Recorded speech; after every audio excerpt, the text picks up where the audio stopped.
เกี่ยวเจ้าทั้งสามประการหมายมีพระพุทธพระธรรมพระสงฆ์อันเป็นสารณะที่เปิ่งของหมู่เฮาทั้งหลายขอกราบไหว้สาปุญญาปารมีธรรมท่านอาจารย์ท่านพระครูอภิวัฒนวิกรมรองเจ้าคณะอำเภอดอยหล่อผู้อำนวยการสถานีวิทยุมวลชนคลื่นสีขาวเพื่อชาวประชาเจ้าอาวาสวัดปักตังเจริญผู้ดำเนินรายการเสียงธรรมแสงอรุณและรายการอู้จาภาษาธรรมพร้อมไปด้วยท่านครูบาอาจารย์พระมหาเถระพระเถรานุเถระพระสังฆพระสงฆ์องค์เน้นทุกรูปทุกองค์ด้วยความเคารพอย่างสูงสุดยิ่งครับผมสวัสดีเจเจแสดงความนับถือลุงแหนนป้อน้อยหนุ่มผาจ่อรูปหล่อตัวและก็ขอเจริญปอนคณะสัตยาญาติโยมศรัทธาสาธุชนคนดีเฮาทุกท่านวันนี้รายการสารธรรมยามบ่ายยามแลงช่วงธรรมะเพื่อชุมชนปิกมาปะศรัทธาญาติโยมเหมือนเช่นเคยโดยมีก้าวกับผมอาตมาภาพสำเนินรักปั่นโยนานวัดสันเมืองตำบลหนองล่องอำเภอเวียงหนองล่องจังหวัดลำพูนเป็นผู้ดำเนินรายการในรายการนี้ก็จะมาปะกันตั้งแต่เวลาบ่าย3 โมงถึง5 โมงแรงทุกวันอังคารยกเว้นว่าวันอังคารไหนที่มีภารกิจที่จำเป็น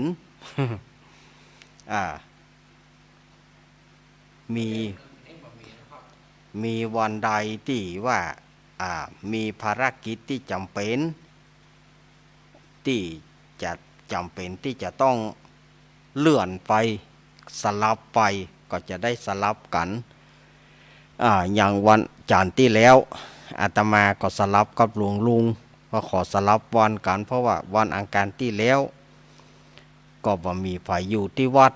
เปิ้นไปทำธุระเปิ้นไปแสวงบุญกันเฮาก็ได้ไปบ่ได้มาจัดรายการก็เลยขอสลับเป็นวันจันทร์วันการก็หลวงลุงมานั่งจัดวันนี้ก็ลงตัวกันเรียบร้อยเนอะ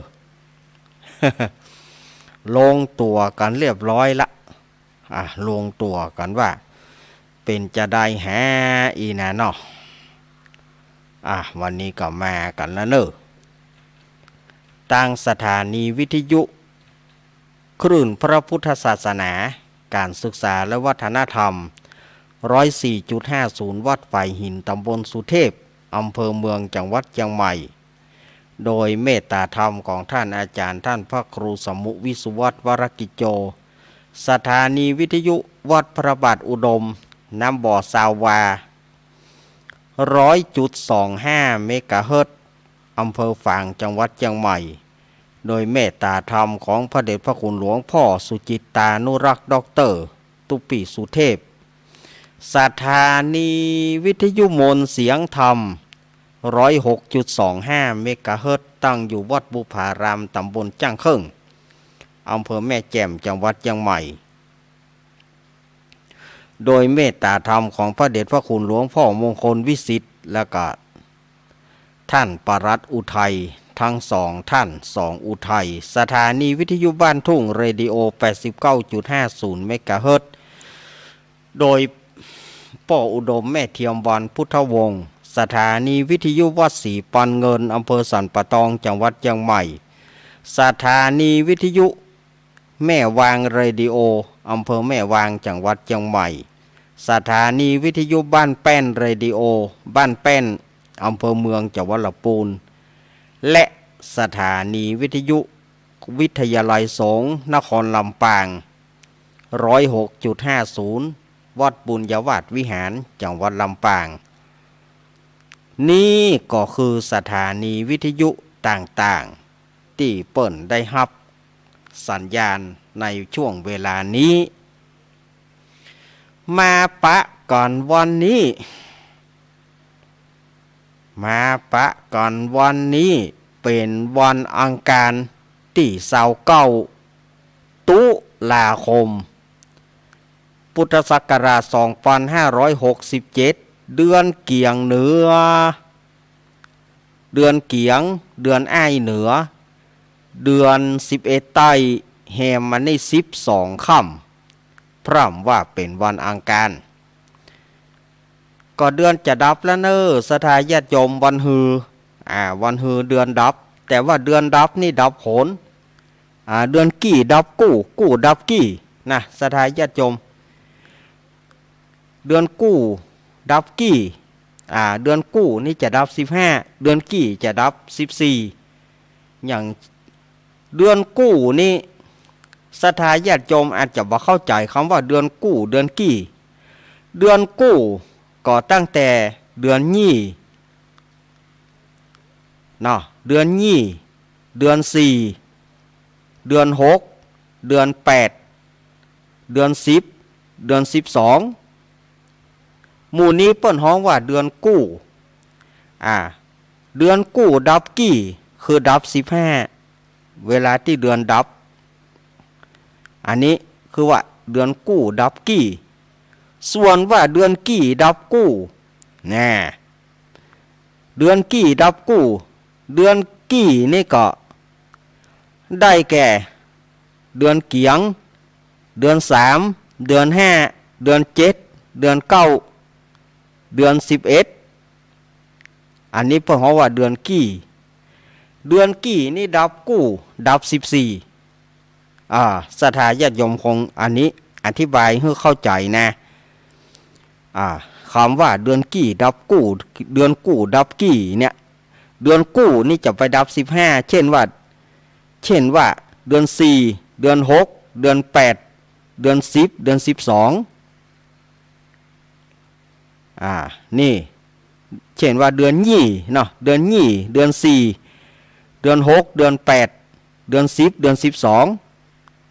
อันนี้พวกเขาว่าเดือนกู้หมู่นี้จะไปดับเอา15ค่ำส่วนว่าเดือนกี่ดับกู้เดือนกี่นี่ก็จะได้แก่เดือนเกียงเดือน3เดือน5เดือน7เดือน9เดือน11หมู่นี้จะเป็นเดือนกี่กี่แล้วมันจะมาดับกู้ดับ15อันนี้ก็เป็นเรียกว่าจะได้เปิ้นเรียกว่าเป็นความรู้เกร็ดเล็กเกร็ดน้อยที่ได้นำเอามาอู้กับสถาญาติโยมตั้งหลายในวันนี้ก่อนที่จะได้เข้าสู่สาระต่างๆลำดับต่อไปอาตมาก็ขออนุโมทนากับสถาญาติโยมที่ร่วมทำบุญกฐินกับอาตมาในเปิ้นจะทอดวันที่10ที่วัดสันเมืองตำบลหนองร่องอำเภอเวียงหนองร่องจังหวัดลำพูนแม่สุกแก้วสอนศรีนุสรแม่สุกแก้วสอนศรีนุสรนี่ก็5กล่อง100 บาทแล้วก็แม่สุทัศน์ดีมูลก็10กล่อง200 บาทแม่สุทัศน์ดีมูลนี่ก็แสนพรมแม่วางเนอะแสนพรมต้งปีแม่วางเปิ้นก็รับมา10กล่องแม่สีบ้านเขื่อนยางจังหวัดลำปางนี่ก็10กล่อง10กล่องเนอะ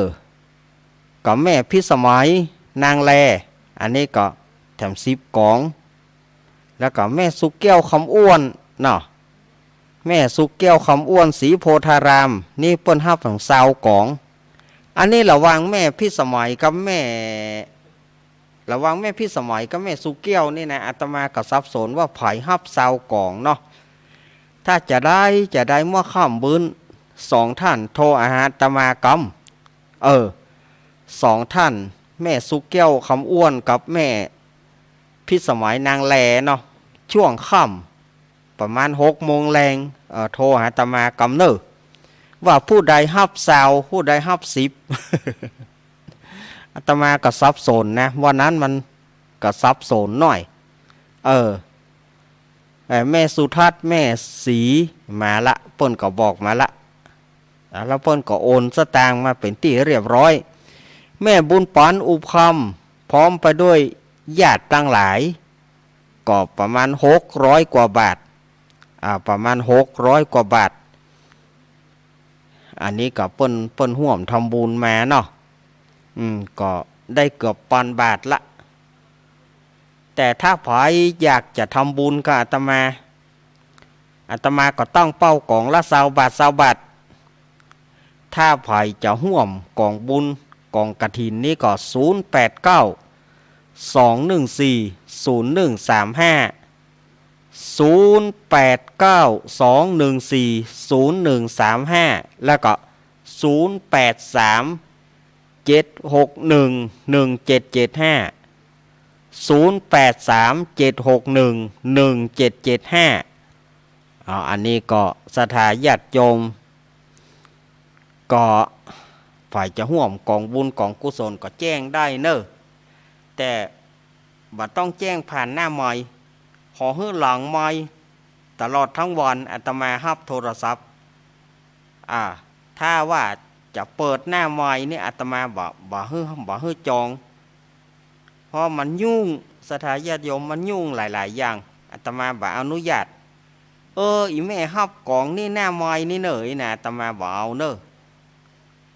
มันเป็นดาบสองคมถ้าผิดพลาดไปเปิ้นก็อย่าว่าเฮ้อเหมาะที่นี่เป็นเปิ้นรับฟังธรรมะเนอะบ่ใจเป็นที่จะมารับเป็นกองพระป่ากองกฐินมันจะมีคำว่าขึ้นมาฉะนั้นถ้าฝ่ายจะจองก็ฝ่ายจะรับกองบุญกับอาตมาก็จองหลังไมค์เอาเนาะหน้าไมค์อาตมาขอก่อนนี่ก็แจ้งไปแล้วก็วันที่2วันเสาร์ที่2พฤศจิกายนวันเสาร์นี่นะก็วัดฝ่ายหินตำบลสุเทพอำเภอเมืองจังหวัดเชียงใหม่เปิ้นก็จะได้มีงานทอดกฐินขอเชิญร่วมงานทอดกฐินสามัคคีเนาะของมหาวิทยาลัยเชียงใหม่เปิ้นจะมาทอดที่วัดฝ่ายหินตำบลสุเทพอำเภอเมืองจังหวัดเชียงใหม่วันที่2อันนี้ก็เชิญชวนคณะศรัทธาญาติโยมเนอะไปร่วมทำบุญกันแล้วก็วันที่10ก็วันที่9พฤศจิกายนตรงกับวันเสาร์ก็วัดปากตังเจริญเนอะวัดปากตังเจริญเปิ้นจะมีขอเชิญชวนร่วมบุญทอดกฐินสามัคคีวัดปากตังเจริญตำบลดอยหล่ออำเภอดอยหล่อจังหวัดเชียงใหม่วัดของท่านอาจารย์ท่านพระครูอภิวัฒนวิกรมสถานที่อาตมานั่งอยู่เนี้ยที่ห้องทรงของคลื่นสีขาวนี่นะที่อาตมานั่งนี่นะเนี่ยเปิ้นจะมีวันที่9เนอะแล้วก็วันที่10เหมือนกันวัดพุทธศรีคีรีขุนแปะ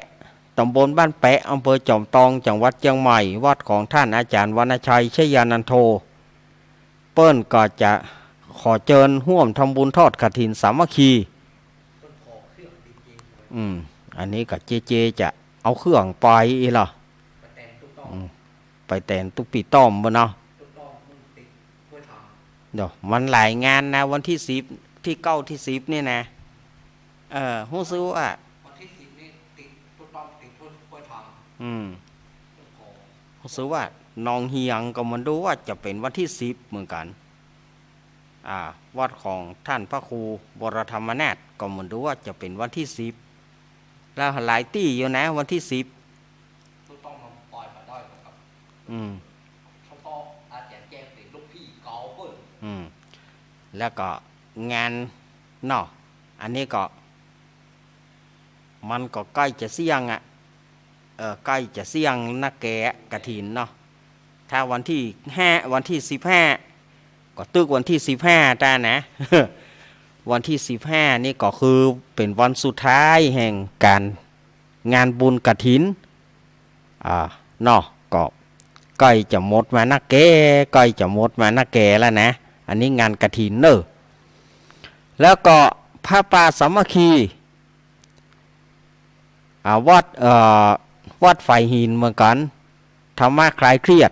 ปีพิสมัยสุริโยดรแล้วก็ทีมงานก็จะได้ทอดกฐินทอดพระป่า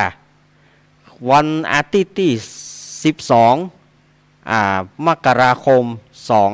2568อันนี้ก็ยังทำก่อยอยู่แต่ว่าก็ประชาสัมพันธ์ไปเรื่อยๆประชาสัมพันธ์ให้เปิ่นไปเรื่อยๆนี่ก็ตั้งใดก็บ่ดีแต่ก็ได้ช่วยกันไปส่วนวัดอาตมายังว่าประกาศเตื้อปล่อยหลวงกับประเพณีเนาะมันมีนาปีหน้าก่อนมีนาเมษาปีหน้าก่อนอันนี้เรามันใกล้มาใกล้ประชาสัมพันธ์เอามันเป็นยะเป็นอย่างก่อนถ้ามันเป็นยะเป็นอย่างก็มันเลี้ยวเป็นอย่างแล้วก็ดูต่างแล้วนะงานต่างๆแต่มันก็เบาไปนะมันก็ก้อยเบาไปงานแต่ละงานก็เลี้ยวไปงานใดบ่เลี้ยวก็มันก็เหมือนขำงานใดเลี้ยวก็หลงนะอันนี้ก็ งานต่างๆเนาะปีนี้ที่ไหนจะมีงานแถมมันจากนั้นมันก็จะเป็นงานตั้งธงตั้งธรรมงานอย่างต่างๆครับโอ้สารพัดสารเพเนอะงานนะอาตมาภาพก็จะได้ก้อยประชาสัมพันธ์ถ้าว่างานมีในมือนะต้องประชาสัมพันธ์ยกเว้นว่างานบ่มีในมือท่านนะยกเว้นว่าเปิ้นบ่ส่งให้เฮาหรือว่างานบ่มีในมือเนี่ยอาตมาก็บ่สามารถประกาศได้ถ้าถึงประกาศไปมันจะผิดพลาดเวลาประกาศไปบ่ถูกมันจะผิดพลาดถ้างานมีในมือเฮาฮู้ละว่างานนั้นงานของมือเฮาฮู้ละถ้างานใดที่บ่มีในมืออาตมาบ่ได้รับโดยตรงเนี่ยอาตมาบอกจะบ่ประกาศเพราะว่าเฮาบ่ฮู้ข้อมูลของเปิ้นเวลาเฮาบ่ฮู้เฮาประกาศไปมันบ่ถูกมันจะเสียนี่สถานญาติโยมโปรดเข้าใจตามนี้เนอะบางท่านบางคนก็บอกงานนั่นย่ำประกาศงานคือมันบ่มีในมือเฮาเมื่องานบ่มีในมือเฮาก็ประกาศไปบ่ได้เวลาประกาศไปมันผิดพลาดไปก็ตังหัววอดหัววาเปิ้นจะมาด่าแถมบ่ฮู้ข้อมูลรับประกาศยี่หยังอีแถมเนาะเอาที่มันมีที่มันง่ายๆนี่ก็แล้วกัน เอาที่มันง่ายๆมันขอมือนี่ก็แล้วกันเนาะวันนี้ศรัทธาญาติโยม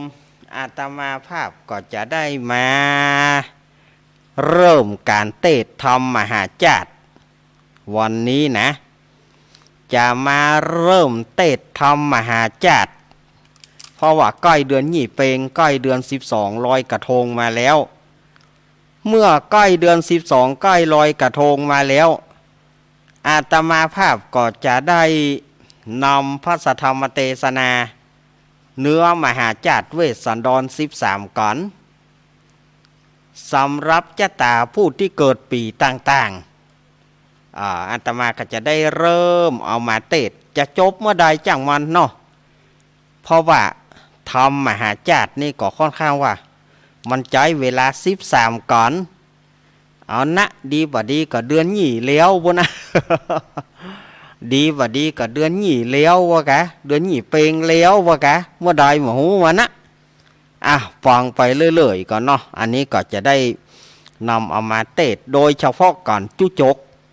การชูโชคหรือว่าการจุจกการชูโชคหรือว่าการจุจกเนี่ยมันค่อนข้างจะยาวแล้วมันจะต้องแบ่งตอนมันจะจบเมื่อใดบ่ฮู้เนาะเอานายก็ห้านนะ ญาติโยมอดใจฟังกันก่อนวันนี้จะได้เริ่มจากทำกันแรกแก่ก่อนคือกันทศพรหรือว่าตสปร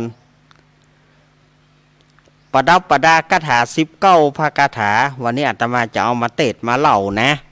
จะเอามาเทศมาเล่าให้ศรัทธาญาติโยมตั้งหลายได้ฟังสำหรับชะตาของผู้ที่เกิดปีชวดปีใจเปิ่งหนูทำกันแรกนี่นะไผ่เปิ่งหนูเนอะปีหนูทำชะตาปีเกิดของท่านคือทำกันทศปรเนอะ19คาถาเตียน19เล่มเนี่ยเตียนแท้19เล่มวันนี้ก็จะได้เริ่มเทศกันละหลังจากที่ทำพิธีทำบุญยกวัดมาบ้านฟังธรรมกลางพรรษาจบลงไปเมื่อวันจันทร์ที่แล้ววันนี้ก็จะมาเริ่มเทศเริ่มเอาธรรมมหาจัดออกมาทยอยเทศกันละเนาะศรัทธาญาติโยมสาธุชนทั้งหลายเจ้าภาพการเทศทุกท่านจะถาการเทศศรัทธาที่เป็นเจ้าภาพการเทศจะตาปีหนูจะตาปีชวดปีหนูเอาสังฆทานของท่านเข้ามาได้เนอะวันนี้คงบ่โยนกันเนาะเป็นเอาไปจะตาเอาเป็นปีไปนะเอาเป็นปีไปของมันก็บ่โยนกันวางแล้วนี่ของโยนกันนะเฮ้ยโยดยัดยูกันไม่ยูอันนี้ก็มันก็คงจะแต่ละก่อนก็จะพอดีเนาะผู้ที่เกิดปีหนูชะตาของท่านการทศปรเนอะ19คาถาเนอะท่านก็เอาเตียนไปจุดได้เนอะเอาเตียนไปจุดเลยเอาเตียนจุดไปคาถาธรรมเนาะคาถาธรรมเอาไปจีนอกปุ้นเนอะเอาไปจีตั้งนอกปุ้นจีตั้งนอกปุ้นถ้าเอามาในศาลาในวิหารเนี่ยมันควรมันจะควรมันเหม็นเอาไปจีนอกปุ้นภายที่เป็นเจ้าภาพกันทศปรปีหนูมาเลยเนอะก่อนเมื่อท่านทำแล้วเราก็จะได้เริ่มพิธีการนะเนาะบ่มีการไหว้พระรับศีลแล้วเนอะบ่มีการไหว้พระรับศีลละเราก็จะเทศกันล้วนๆไปเลยเทศแล้วก็เล่าให้ศรัทธาญาติโยมได้ฟังกันเนาะ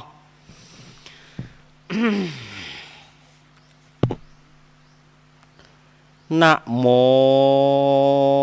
ตัสสะภะคะวะโตอะระหะโตสัมมาสัมพุทธัสสะสาธะโวฟังราโสตุจนาสาปุริสะตังหลายตั้งยิ่งใจมวลหมู่อันเข้ามานั่งอยู่หลายลำหับศีลงาม8 หาเปื่ออยู่ท่าฟังธรรมยังมหาจัดเวสันตาราชาตากาอันจักบัวระมวลตั้งแต่ก่อนเก้าไปจนถึงนครก่อนน้องลาในวันนี้นะก็หากว่าไม่มีมูลรัศธาตั้งหลายตั้งก็ได้ปากันสาโรงคงไข่ตกแต่งพร้อมนำแม้ยังจันตุปัจจัยไตยตานะมวลฝูงนี้เพื่อจะมาปูจาพระสัทธรรมเทศนานิมนต์อาตมาภาพมาเป็นองค์เทศนายังตัสปรกันเก้าเงาปางเมื่อนอพระผู้ปางเมื่อพระพุทธเจ้า ได้เสวยพระเจ้าเป็นพญาเวสสันดรในปางนั้นพระพุทธเจ้าก็นำเอาอดีตการมาเล่าฮือกับภิกษุสงฆ์และตั้งพญาสลีสุทโธทนะอันเป็นพระปิตาได้ฟังในการบัดนี้อาตมาภาพก็จักได้น้อมนำมาเทศนามาเล่าฮือกับศรัทธาตั้งหลายหมู่เฮาได้ฟัง จุงดาจอมฟังที่เอาเป็นที่สอนใจร่ำดับไปแต่ตนติดสืบส้นถึงปลายวัดนี้แดดเตอเอาละเนาะศรัทธาญาติโยมทำจตาปีเกิดปีหนูหูที่เปิ่งหนูปีชวดปีใจปีใจคือปีหนูปีใจถ้าว่าภาคกลางเพื่อก็ฮ้องว่าปีชวดชวดก็หนูนั่นนะใจก็หนูนั่นนะผู้ที่เกิดปีหนูก็ปูจาทำกันนี้อาตมาก็ขอเริ่มเรื่องเล่าให้กับศรัทธาญาติโยมพระพุทธเจ้าของเฮากว่าเปิ้นจะเมื่อเปิ้นออกผนวดแล้วก็บำเพ็ญเพื่อจะให้ได้พ้นจากทุกข์บำเพ็ญทุกขะกริเปิ้นเฮาว่าทุกขะกิริยากว่าจะได้สำเร็จเป็นพุทธเจ้าก็ได้6 ปีพอดีเมื่อได้6 ปีกว่าที่เปิ้นจะไปโปรดปัญจวัคคีย์โปรดพยสะไปโปรดชดิน3 พี่น้องกว่าที่เปิ้นจะได้ตู้เจ้ามาแถมลายเป็นปอนกว่ารูปนี่นะก็ใช้เวลาปุณะ6-7 ปีปุณะเนาะฝ่ายว่าพญาสลีสุโธทนะอันเป็นเสด็จป่อของเจ้าชายสิทธัตถะหรือว่าพระพุทธเจ้าก็ลูกเฮานี่ก็ได้ยินข่าวว่าไปเป็นพระพุทธเจ้าแล้วแต่ว่าเปิ้นยังบ่มาโพดป่อพ่อง อยากจะให้ลูกของเฮามาโพดป่อมาเตะทำให้ป่อฟังพ่องอีกกันเนาะ มาเตะทำให้ป่อฟังพ่องก็อยากจะให้เปิ้นมาเยี่ยมบ้านเยี่ยมเมืองพ่องหลังจากที่ไปไกลเมืองกับบิลพัทเนี่ย6-7 ปีแล้วยังบ่ปีคืนมาเตื้อก็เลยใจอามาตย์เพื่อไปอาราธนาอามาตย์คนใดไปก็ไปฟังธรรมพุทธเจ้าก็ได้สำเร็จธรรมบวชเถียบวชแล้วก็บ่มารายงานเฮือนพระเจ้าสลีสุโธทนะใจคนเลี้ยวคนเล่าใจกุ้งไปหาหนองใจคนเลี้ยวคนเล่าไปนิมนต์พุทธเจ้าก็ปากันไปฟังธรรมแล้วก็ลวดไปบวชเถียแล้วก็บ่ส่งข่าวจน โจรเหลืออามาตย์คนสุดท้ายดูจากขี้โคนบอกว่าส่งไปก็ไปบวชส่งไปก็ไปบวชจนเหลือคนสุดท้ายชื่อการุทายีก็เลยใจให้การุทายีไปนิมนต์พุทธเจ้าการุทายีก็ซ้ำว่ามีเงื่อนไขแต่เหมาะขอเดชะพระอาญามิพลเกล้าถ้าหากว่าข้าพระเจ้าเกิดว่าข้าพระเจ้าไปถึงที่พระพุทธเจ้าแล้วถ้าหากว่าข้าพระเจ้าฟังธรรมแล้วเกิดเลื่อมใสศรัทธาข้าพระเจ้าขอบวชนะพระเจ้าค่ะเอาแถมล่ะจะบวชแถมล่ะ เอาโอเคนี่เหรอพระเจ้าสลีสุโธทนะว่านะโอเคตกลงโอเคอีแม่บ่ฮื้อไป อู้ยะเนี่ย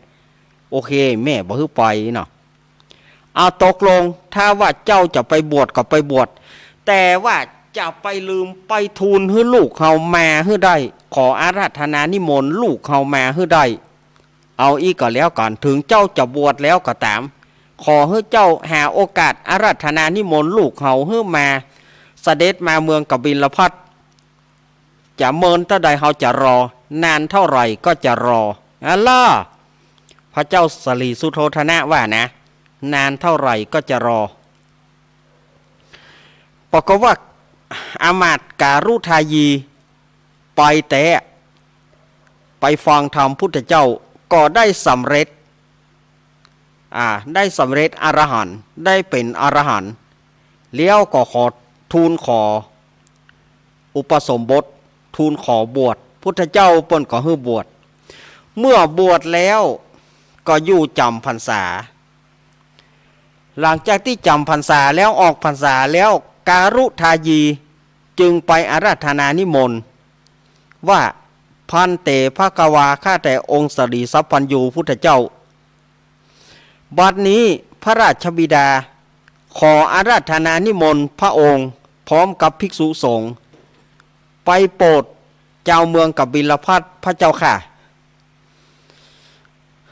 เนี่ยอย่างเธอบานทูลอาราธนาเฮาเมื่อก่อนเข้าพรรษาข้าพระองค์บัตานพระเจ้าค่ะการุทายีว่าอันพระการุทายีว่าอันตกลงเฮาจะไปขอให้เธอล่วงหน้าไปบอกเสด็จป่อเฮาก่อนพระการุทายีก็จึงได้ปีกมาก่อนแล้วไปทูลกับพระเจ้าสลีสุโธทนะ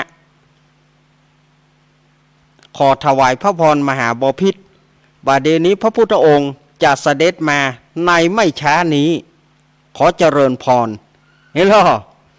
จริงหรือท่านจริงอาตมาบัดได้จุสาธุสาธุพระเจ้าสลีสุโธทนะยกมือไหว้พระการุทายีแล้วก็บอกคือคนตั้งหลายช่วยกันเพี้ยวพัดปัดกวาดเมืองกบิลพัสแล้วก็มาอู้กันว่าบัดเดียวนี่นะสถานที่จะให้พระพุทธเจ้าประทับก็ย่อมมีเตื้อจะแปลงวัดที่ไหนดีในที่สุดก็ประสุมจุ่มนุมกันว่าเอาป่าไม้นิโคธป่าไม้นิโคธป่าไม้นิโคธก็คือไม้ลุงต้นไทรนั่นนะป่าไม้นิโคธต้นไทรต้นไม้ไฮไม้ลุงไม้ลุงนกเกานกอีปูนกปะตาหญ้ากอนไผ่ไปปี้เป็นน้อง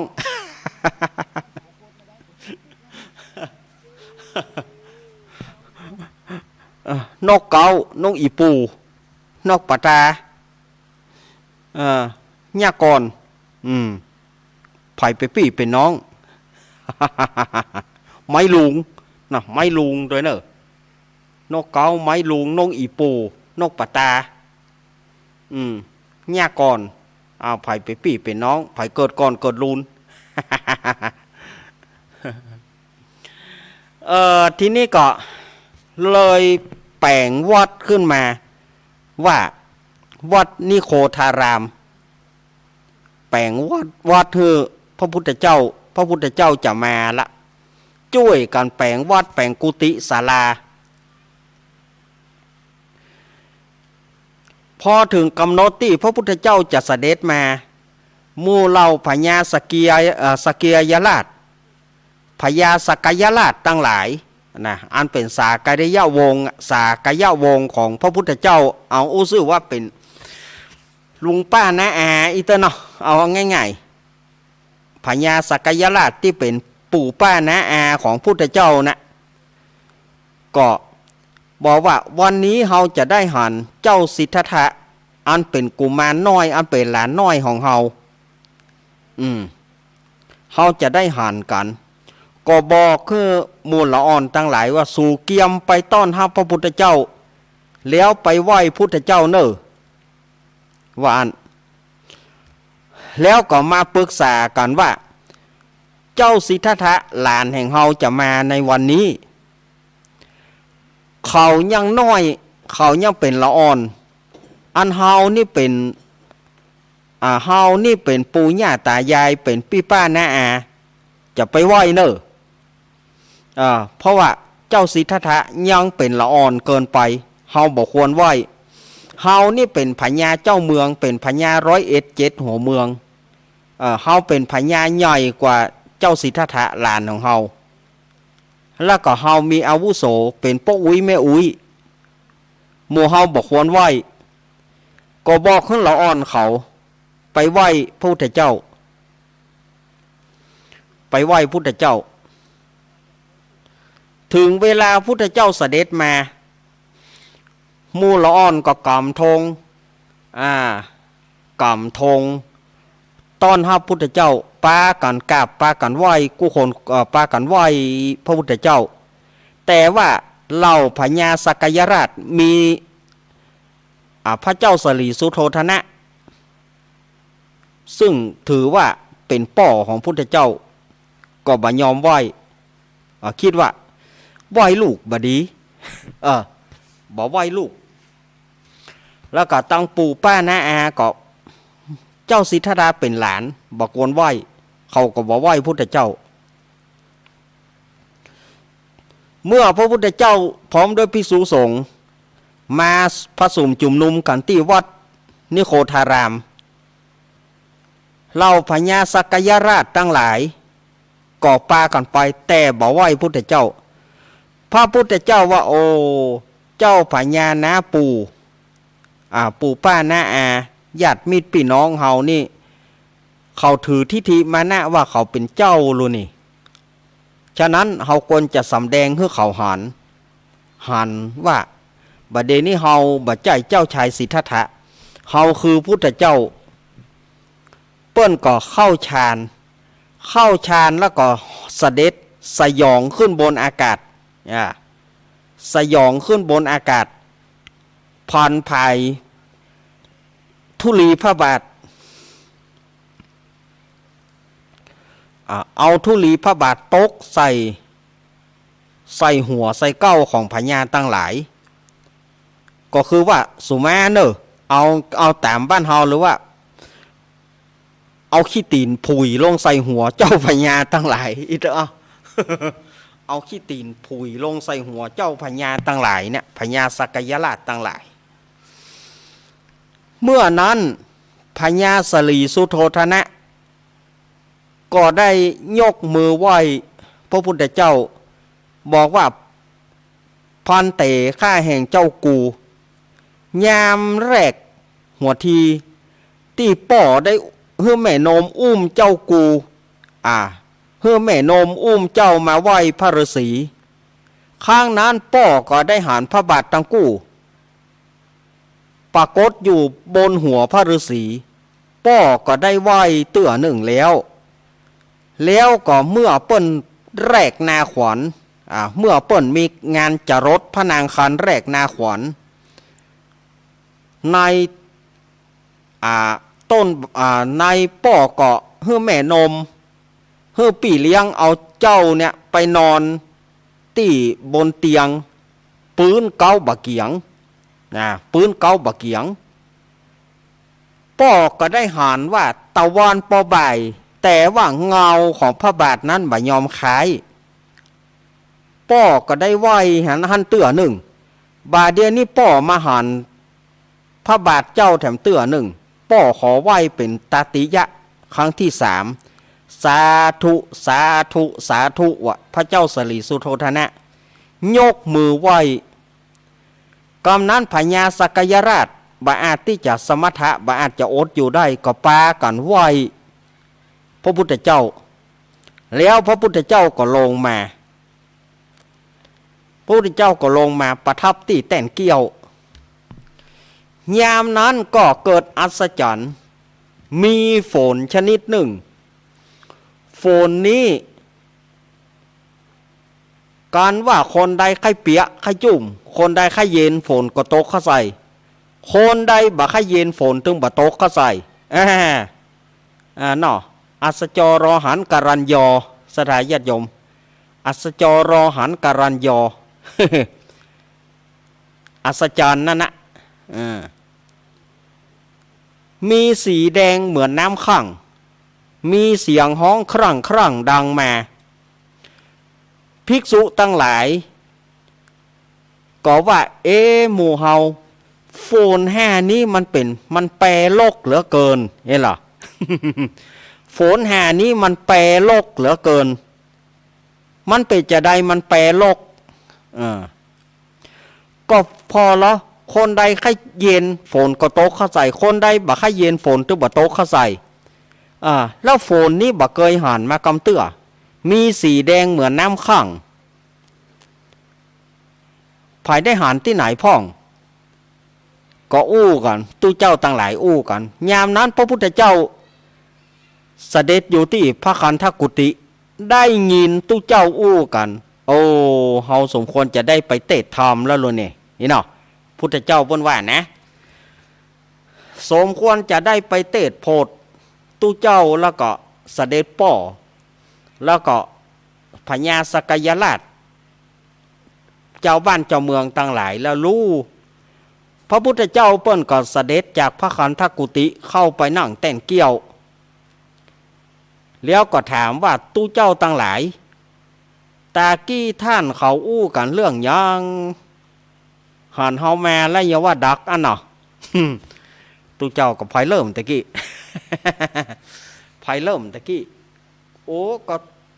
นั่นกะหลวงพ่อนั่นหลวงพ่อไทยนั่นกะหลวงพ่อไทยเป็นคนเริ่มลูกอ้าวไม่เกี่ยวกับผมนะ หลวงพ่อไทยว่านะไม่เกี่ยวกับผมนะผมเพิ่งมาใหม่ไม่รู้ ยามนั้นก็มีตู้เจ้ารูปหนึ่งโยกมือพันเตพระกวาข้าแต่องค์สมเด็จพระสัมมาสัมพุทธเจ้าผมเขาอู้เรื่องฝนโฟนห้านี้เป็นโฟนที่แปลกบ่เคยหันมีสีแดงเหมือนน้ำข้างตกในเฉพาะเขตที่เฮานั่งนี่ตะอันคนใดใครเปียฝนก็ตกเข้าใส่คนใดบ่ใครเปียฝนก็บ่ตกเข้าใส่มอมชันเขากับผมเขาว่ามันแปรโลกเหลือเกินพระเจ้าค่ะนี่หรอ มันแปรโลกมันแปลก ยามนั้นพระพุทธเจ้าของเฮาเปิ้นก็ได้เทศนาว่าตู้เจ้าตั้งหลายโฟนห้านี้ชื่อว่าโฟนบกคารพัดเกยตกเมื่อเฮาเป็นพระเวสสันดรเตื้อหนึ่งแล้วมาตกบัดเดียวนี้เตื้อหนึ่งนอกนั้นไม่มีโนเวสเวิร์นเวอร์พุทธเจ้าว่านอกนั้นโนเวสเวิร์นเวอร์มีไปได้ปะ พระพุทธเจ้าเปิ้นว่าตาอันนะเปิ้นก็ขับเข้าอู่เกี้ยวงับปากเขียยามนั้นตู้เจ้าตนตะกี้เลยโยกมือไหว้แถมไม่พันเตภควาข้าแต่องค์สมเด็จพระสัมมาสัมพุทธเจ้าเรื่องราวเรื่องราวอดีตปางหลังของพระองค์ก็ผมเขายังบ่หูแล้วก็อยากให้หูขอพระองค์เทศนาจาดเก่าจาดหลังที่ว่าปางเมื่อเป็นพระเวสสันดรให้ฟังกำเตะพระพุทธเจ้าค่ะนี่นี่เมื่อนั้นองค์สมเด็จพระสัมมาสัมพุทธเจ้าเปิ้นก็ได้เล่ามาว่าอาติเตกาเลในกาละอันล่วงพ้นไปแล้วยังมีเมืองหนึ่งชื่อว่าเมืองศรีวิราชหรือว่าเมืองเชตุดรมีพระเจ้าสลีสนใจพระเจ้าสลีสนใจบางตำราว่าสลีสันใจ บางตำราว่าสลีสนใจถ้าภาษาภาคกลางก็ขอว่าพระเจ้าสนชัยพระเจ้าสันชัยบ้านเฮาก็ฮ้องกันไปพระเจ้าสันใจพระเจ้าสนใจเนาะครองเมืองเชตุดร นี่มาแล้วก็มีพระมเหสีนามว่าพุทธดีมีพระกุมารชื่อว่าพระเวสสันดรเมื่อมาพระเวสสันดร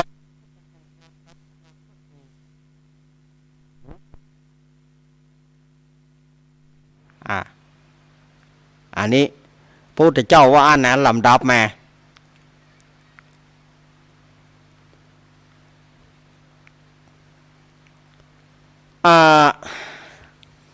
ที่นี้ก็เปิ้ลก็ได้เล่ามาว่าทีนี้จะกล่าวถึงบุญของนางพุทธดีก่อนแลบุญของนางพุทธดีในครั้งหนึ่งในสมัยพุทธเจ้าวิปัสสีสัมมาสัมพุทธเจ้าก็มีพญา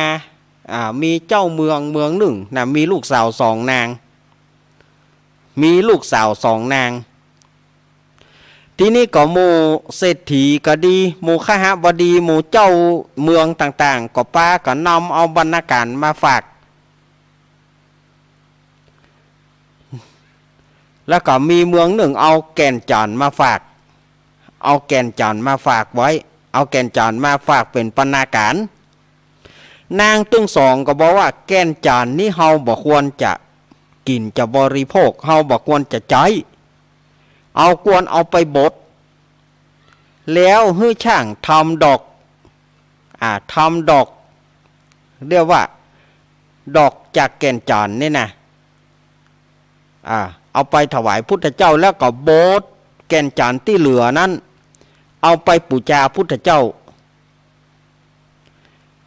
นางก็ได้ตั้งกรรมปรารถนาว่าถ้าเกิดมาขอให้มีกลิ่นตัวหอมเหมือนแก่นจันทร์มีผิวกายอ่อนนุ่มสุขุมานหวานนางผู้น้องก็ได้ปรารถนาแล้วก็ได้ฟังธรรมพุทธเจ้าก็เลยได้บวชแล้วรวดนิพพานไปอันนี้บุญของนางพุทธดีตายไปแล้วก็ได้ไปขึ้นสู่สวงสวรรค์ชั้นฟ้ามาถึงยุคของพระพุทธเจ้าตนมีชื่อว่ากัสสปะพระพุทธเจ้ากัสสปะนางพุทธดีได้ไปเกิดเป็นลูกพญากิ่งกิสราชพญากิ่งกิสราชมีลูกสาว7 นางรวมถึงนางสุธรรมาบางตำราว่านางสุกัญญาบางตำราว่านางสุธรรมานางสุธรรมานี่ก็ได้ทำบุญจำศีลกินทานจนได้เมื่อถึงเสี่ยงอายุไขแล้วก็ไปเกิดบนสวรรค์ชั้นฟ้าไปเกิดสวรรค์ชั้นฟ้าชั้นดาวดึงส์ได้ไปเป็นมเหสีของพญาอินทร์เอาว่าได้เป็นเมียของพญาอินทร์ได้เป็นเมียของพระอินทร์มีชื่อว่าพุทธดีนางพุทธดีเสวยทิพสมบัติอยู่กับพญาอินทร์จนถึงจะเสี่ยงอายุไขจะเสี่ยงอายุไขละจะตายบนฟ้าก็มีการตายเหมือนกันสถาญาติโยมบอกจะว่าบนฟ้าบ่มีการตายเกิดบนฟ้าลงมาเกิดเมืองคนตายบนฟ้าเกิดเมืองคนตายเมืองคนไปเกิดบนฟ้าบุญบัดแก่กล้าก็ลงนรกเป็นสัตว์เดรัจฉานไปอันนี้สัตว์ต่างหลายคนต่างหลายเวียนว่ายตายเกิดสังสารวัฏเวียนว่ายตายเกิดอย่างนี้นางพุทธดีก็หนอนิมิตนี่มันเกิดอะไรอย่างนิมิต5 ประการ1เสื้อผ้าหมองเสื้อผ้าหมอง2หายใจฮ้อนหูดังหยก3เสียงแหบ4 ดอกไม้ติบเศร้าหมองห้าหายใจบ่คล่องละโอ้ห้าหายใจบ่คล่องนิมิตตั้งหลายนิมิต5ประการนี้เกิดขึ้นกับนางพญาอินหูว่าโอ้นางพุษดีจะตายแล้วรุ่นนี้ประเดี๋ยวนี้บ่ไหวแล้วนางพุษดีจะตายละก็เลยเตือนสตินางพุษดีเหยบัดเดี๋ยวนี้นางจะตายแล้วหูกอหาม่อมฉันจะตายแล้วเหรือเพคะพุษดีเฮ้ยปี่หูว่านางจะตายละไปนอนเหนือห่มไม้ไปปานางไปนอนในติปปอาสนะแล้วก็บอกว่าพุษดีเฮ้ยว่าถ้ากึดหยังเนอพุทโธธรรมโมสังโฆไปที่จังที่เปิงเนอพุษดีเนอวะม่อมฉันจะตายแล้วเหรอเพคะแม่นละนางข้าได้ปอนอันใดปี่จะฮื้อ10ประการนางขอมาเตอะปี่จะฮื้อปอนนั้นแก่นางพุษดีก็ข้าแต่มหาราชเจ้าม่อมฉันจะตายจากเมืองฟ้าแล้วม่อมฉันขอปอน10ประการขอพระองค์ปั่นปอนให้ม่อมฉันเตอะเพคะโอเคเนี่ยพระอินทร์ว่านะโอเคปี่จะปั่นปอนให้เหรอนางขอมาเตอะปอนที่1ขอให้ม่อมฉันไปเกิดในตระกูลของพญามัทราชในเมืองมัทราช2ขอให้ม่อมฉันมีชื่อว่าพุษดีอย่างเก่าเตอะ3ขอให้ม่อมฉันมีกลิ่นตัวหอมอยู่ตลอดเวลา4ขอให้มีผิวกายอ่อนนุ่มสุกุมารดอกสถายาโยมเพื่อขอปอนนะ5ขอให้ได้ไปเป็นอัครมเหสีของพญาศรีวิราช6ขอให้ม่อมฉันนั้นมีลูกตีฮักกินฮักตาลมีลูกหุมกินหุมตาล7เวลามานลูกขอจะไปให้มันใหญ่ ขอจะไปให้มันใหญ่เนาะสลายโยอันนี้เปิ้นขอมานะ7 8เวลาลูกกินนมจะไปให้มันยาน3ขอให้มีขนตาดำมีกิ้วกองเหมือนขาธนูมีกิ้วกองเหมือนขาธนูและสุดท้ายเวลาโคนที่บ่มีโตดที่เปิ้นใส่โตดใส่ตาขอให้ม่อมฉันได้ปล่อยเขาให้ได้ปอน10ประการนี้ขอพระองค์ปานให้แก่ม่อมฉันทีเตอะเพคะพุษดีเหยปี้จะให้แก่นางเมื่อนางไปเกิดในเมืองโคนปุ้นเมื่อใดนางไปเกิดแล้วปี้จะให้ปอนนั้นแก่นางทุกประการม่อมฉันลาละเพคะวะพุทโธเนอพุษดีเนอ ธรรมโมเนอพุษดีเนอสังโฆเนอพุษดีเนอพุทโธอรหังพุทโธอรหังพุทโธอรหังไปเตอเนอพุษดีเนอไปดีวะพระอินทร์ว่านางกอบจุติเป็นผีปุ้งเศร้าลงมาเป็นผีปุ้งเศร้าลงมาเศร้าเข้าสู่ท้องนางพญามัทราชมาถึงต้นนี้ทำมันก็จบ มาถึงนี่ทำมันจบพอดีสถานหยัดโยมแล้วก็เวลาก็พอดีจับกันพอดีไว้เหมือนเปิ้นเตะกระเดียวช่วงที่2ก็เอาปอนนอสำหรับเจ้าภาพกันเตะนะเจ้าภาพกันเตะไปฟังไปไหนเต้เนอเดี๋ยวอาตมาพักยกสกรรมก่อนกระเดียวก็มาป่อนปอนนอเจ้าภาพกันเตะเฉพาะผู้ที่เกิดปีหนูนะผู้ที่เกิดปีหนูรออยู่นี่ก่อนเนอนิติตังขีญาสังวันนาวิเศษจาห้องเหตุธรรมเตสนา มหาจาตเวสสันตาราชาโดคือการตัสสะปอนกันผู้กันเก้าอันประดับประดากาถา19ภากาธานิทิตาก็บังกลมโสมเรสาเดสาธุสาธุสาธุเอาศรัทธาญาติโยมจะไปฟังไปไหนเต้นเนอจะไปฟังหมุนขึ้นหนีไปไหนเต้เดียวปะอาตมารอบที่2ขอเจริญพร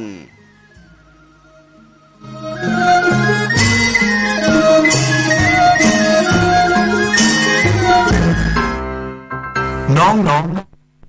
เหนือทำมีเครื่องทำน้ำอุ่นระบบแก๊สเอาไว้ให้พร้อมแต่ก็ต้องระวังเนอะเครื่องทำน้ำอุ่นระบบแก๊สมีคนตายมาหลายรายแล้วจะอั้นเลยกะอ้ายก็นึกภาพเอากะเปิดเครื่องทำน้ำอุ่นระบบแก๊สในห้องน้ำถ้าบ่มีพัดลมดูดอากาศการหมุนเวียนของออกซิเจนมันจะดีได้จะใด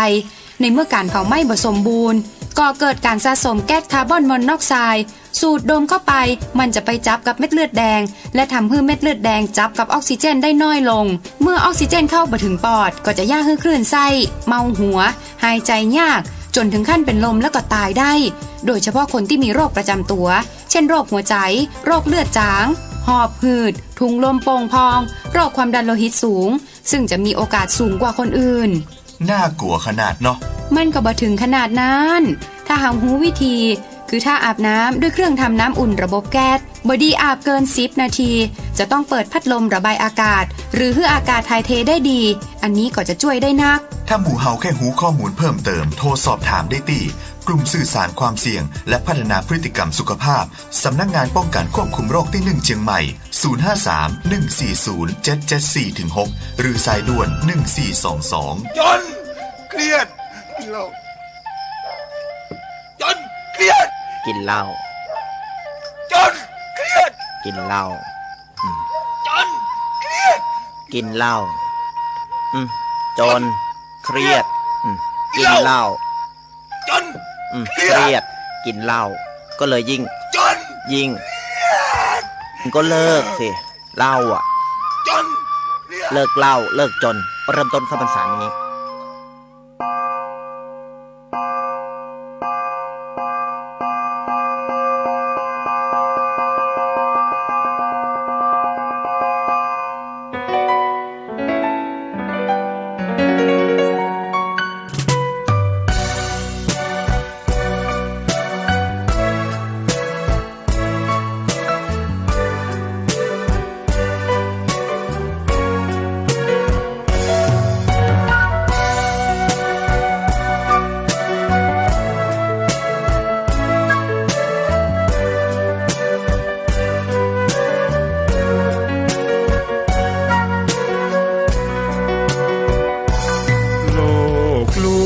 ชวนให้คิดอนิจจัง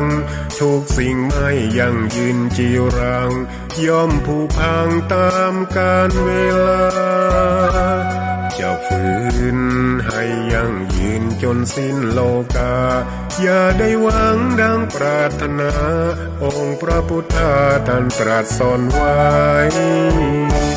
เกิดแล้วคงไม่แคล้วต้องชราแก่อาคราวแก่สมปัญญาทั่วภารามีถมไปเจ็บทุกข์ย่อมเวียนวนมีพ้นใครๆสัตว์โลกล้วนรู้แน่แก่ใจเกิดแก่เจ็บตายหลีกไปไม่พ้นใครหลงคิดหลงติดอัตตาว่าใจแจ้งกมลแม้นใครปลงได้คงสุขล้นชีวิตมีมองมนเกิดมาเป็นคนสมบูรณ์ดับหายเพียงร่างกายไว้ชีวาแต่กุศลผลกรรมทำมาย่อมแปลงค่ากลายเป็นทุนส่งผลให้ทุกคนเวียนวนไม่สูญสุขและทุกข์เป็นไปตามทุนที่พวกคุณได้ก่อทำมา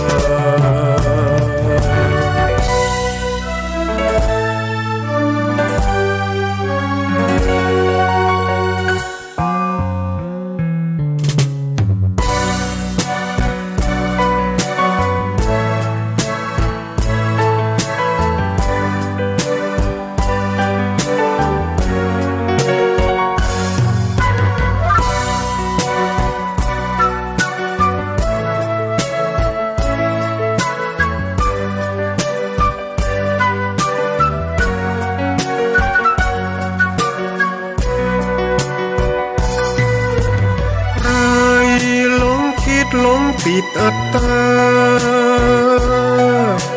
เอ่ยว่าใจแจ้งกมลแม้นใครปลงได้คงสุขล้นชีวิตมีมองมนเกิดมาเป็นคนสมบูรณ์ดับหายเพียงร่างกายไว้ชีวาแต่กุศลผลกรรมทำมาย่อมแปลงค่ากลายเป็นทุนส่งผลให้ทุกคนเวียนวนไม่สุนสุขและทุกข์เป็นไปตามทุนที่พวกคุณได้ก่อทำมา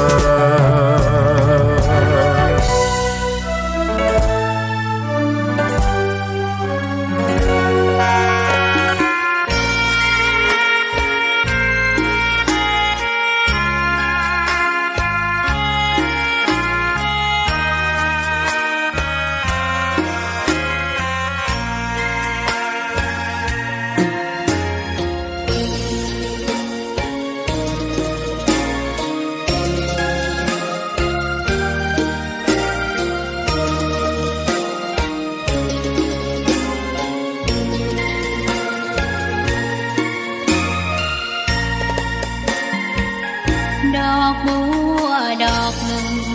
พึงใจไว้เพื่อบูชาแด่องค์พระศาสดาสัมมาสัมพุทธเจ้ามีความงามเงียบไม่เปรียบเทียบเขาเทียบเราใครมองไม่งามช่างเขาแต่เจ้าก็คือดอกบัวด้วยความสัตย์ซื่อยึดถือความดีเป็นหลักใครรักไม่รักก็ไม่จมปลักมองมัวเมื่อโผล่พ้นน้ำก็เห็นความงามในตัวไม่ยึดติดในตมชั่วขอเป็นดอกบัวดอกดีใครไม่มองว่าบัวงามเด่นแต่บัวก็เป็นดอกบัวทุกวันอย่างนี้ไม่อยากเด่นดังแต่มุ่งหวังในทางเด่นดีเกิดมาเพื่อสร้างบารมีถวายชีพนี้บูชาดอกบัวดอกน้อยเฝ้าคอยคนที่ใจบุญมาโอบเอื้อเกื้อกูลรู้ค่าของบุญเก็บบัวขึ้นมาเพื่อสร้างความดีและเสริมบารมีดังว่าใช้ดอกบัวนี้บูชาพระสัมมาสัมพุทธองค์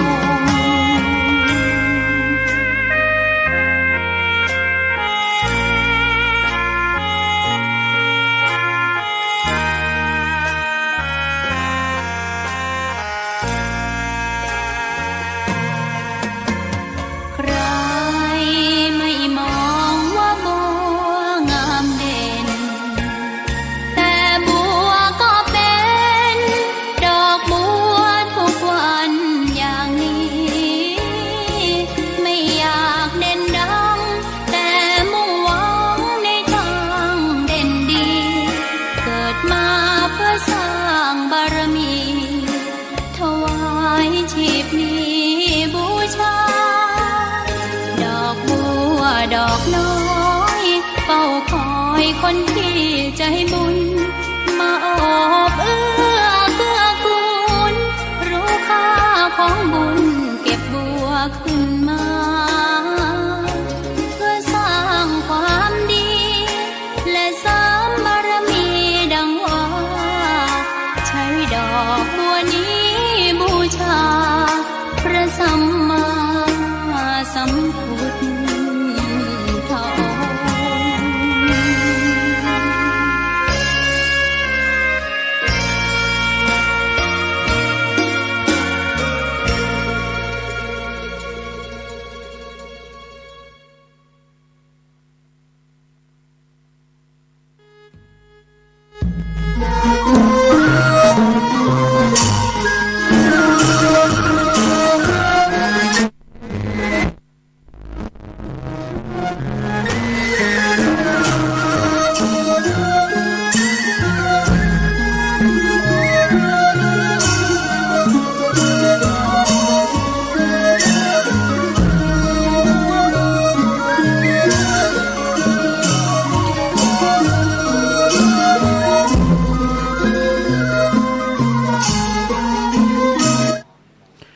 เอาละศรัทธาญาติโยมต่างหลายอาตมาก็ได้พักฉันน้ำฉันท่าเตียวไปเตียวมาต่ำในห้องส่งนี่นั่งก็ปวดแข้งปวดขาศรัทธาญาติโยมบะเดียวนะแต่ก่อนนี้นั่งลวดก็มีนะจัดรายการลวดเดียวนะบะเดียวนี่โอ้ขนาดว่าชั่วโมงหนึ่งต้องพักก่อนนะถ้าบอกพักมันปวดแข้งปวดขาเขาเฮ้ย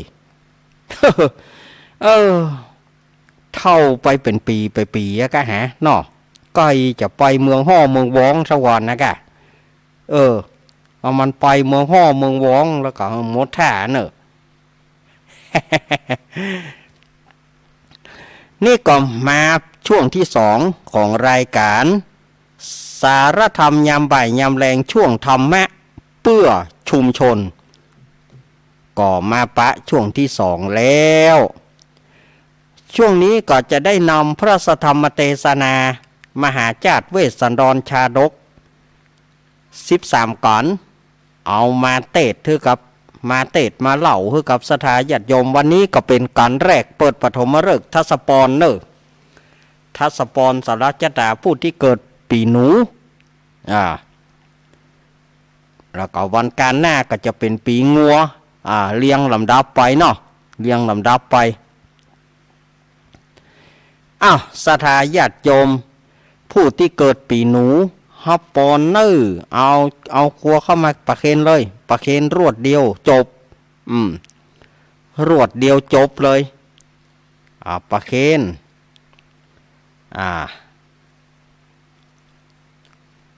พ่องก็แปลงไปถ้วยแบนมาพ่องก็แปลงไปถ้วยแบนมาพ่องก็แปลงไปสังฆทานมา พ่องก็ง่ายเอาถ้วยแบนมาใส่ยอดเถอะใส่อันทูบเตียนเถอะก็ง่ายไปอย่างนะมันจะบ่ได้เกะกะแต่เอาปอนเนอร์จะถาวารีวหาปูราปาริปุเรนติสาครังเอวะเมวะอิโตทินังเปตานังอุปคัปปติอิชิตังปฏิตังตุมหังคิปะเมวะสมิสตุสัพเพปุเรนตุสังกปาจันโทปนารโสยถามณีโชติรโสยถาใจยสิทธิฐานังลาฟังโสถีภขยังสุขังพลังสิริอายุจวโนจะโพคังวุฒิจยสิทธิพวันตุโวสปีติโยมิวัจันตุสัพพะโรโกวินัสสันตุมาเตภาวะตวนตารโยสุขีติกายุโกภาวะอภิวาทานาสีริสานิจังวุธาปัจจายโนจัตตารโรธรรมาวัฏันติอายุวันโนสุขังพระลังสาธุสาธุสาธุอังคารหน้าก็จะเป็นผู้ที่เกิดปีงัวต่อไปกับเสือกับต่ายเรียงลำดับไปเนอะเรียงลำดับไปเนาะจนไปถึงกันนครก่อนเพื่อนนะเพราะว่าใกล้เดือนหยี่เปงละเดือนหยี่เปงเพื่อก็จะมีการตั้งอย่างนี้กะโดยเพื่อจะตั้งตั้งแต่ปฐมมาลัยเก้าปฐมมาลัยเก้าทุติยมาลัยไปอันนี้สงเวสสันดรเลียงไปจบไปถึงทัศปรหิมปานตานาขานวันนปเวทตุจกจุลปนมหาปนกุมารวันมัทีสักวันมหาราชสกตินครเรียงลำดับไปอันนี้แต่ละปีของธรรมมหาจารย์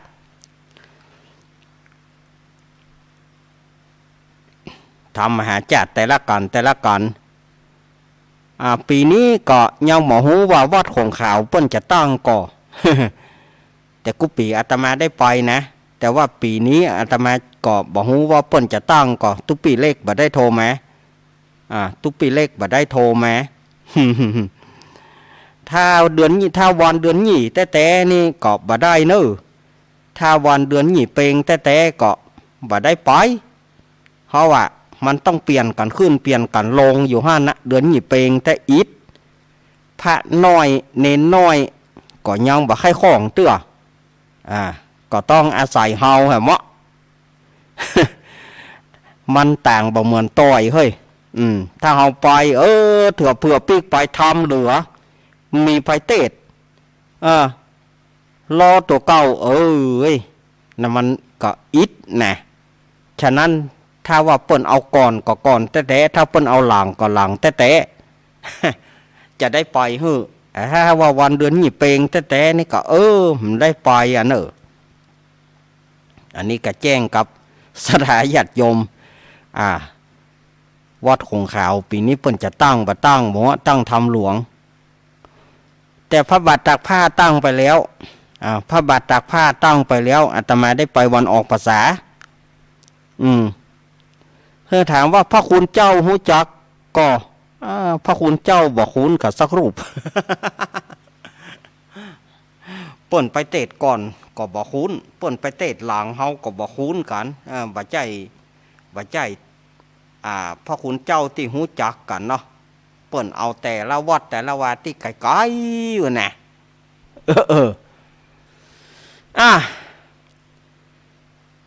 วันนี้ก็มีละครเล่นเนอะสถาญาติโยมปูนานไอ้สิกไปแล้วเนอะเจเนอะกะทีว่าอยู่ถึงกะทีนไปอยู่ตีกว่าปูนานไอ้นะพี่นานไอ้โบแต่ซิกมันได้แล้วครับซิกแต่ว่าวันอย่างละซิกว่าวันศุกร์ละตานผ้าแล้วเปิดเลยพอละอีหล่ะบ่แม้วันนี้เอากาดตัวแทนแม่วันนี้นะบ่แม้พังนี้กำตัวเฮียกำก่อนนี่หรอออกจ่วยตังบ้านตังจองอยู่ตังบ้านตังจองก่อนเห็นหรอวันนี้นะลูกซิกติ๊กอ่ะกันนี้ถ้ามาเซียวเนอะถ้ามาเซียวมันเนอะลูกซิกนี่แต่ลูกเป็นพ่ออาจารย์นะมันเป็นว่าใครซิกแล้วนะเฮ้ใครไปเอี่ยวไอ้หรอเมินแล้วว่าได้สิ่งนี่หรอภาษาหนึ่งว่าได้สิ่งอยากก็เป็นพ่ออาจารย์ก้าเท่าเราไฟเอาขนาดหมอเท่าละอีหรอเท่าละว่าเอาละอีหรอว่าแน่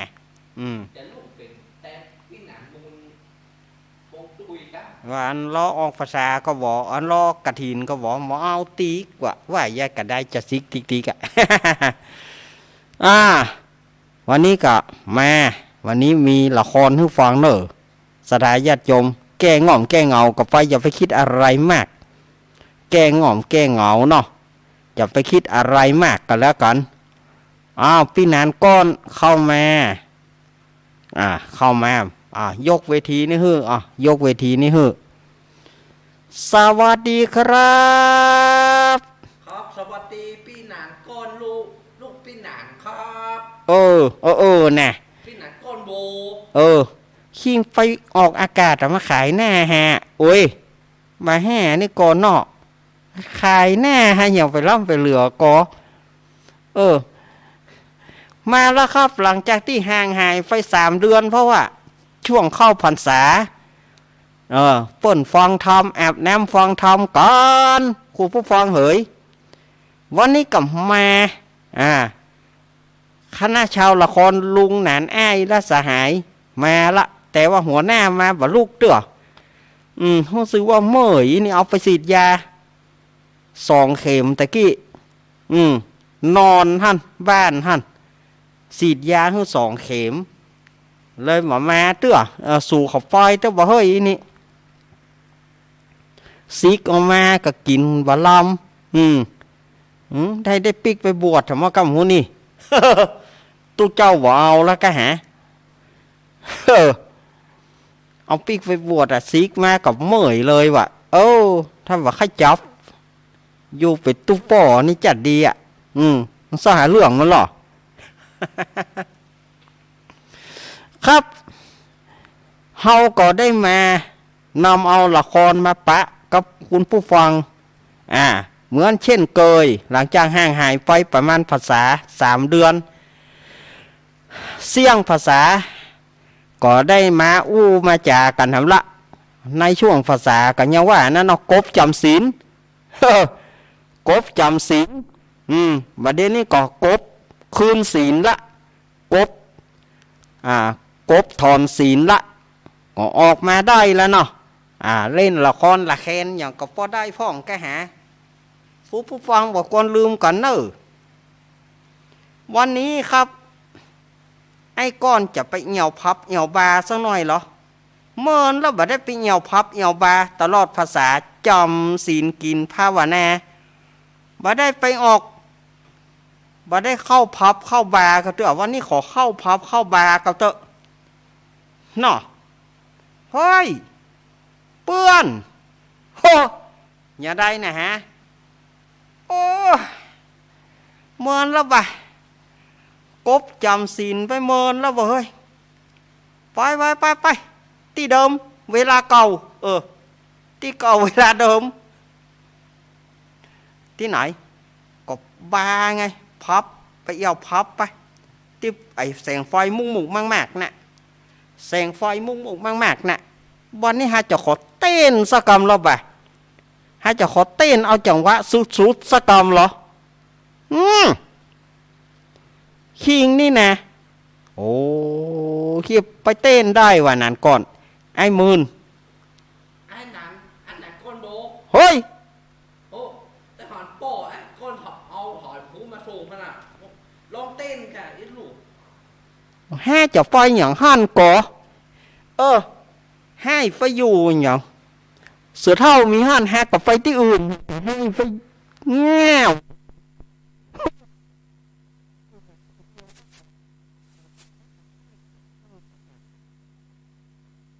หัวแห่นี่นะผ่อยว่าต้อง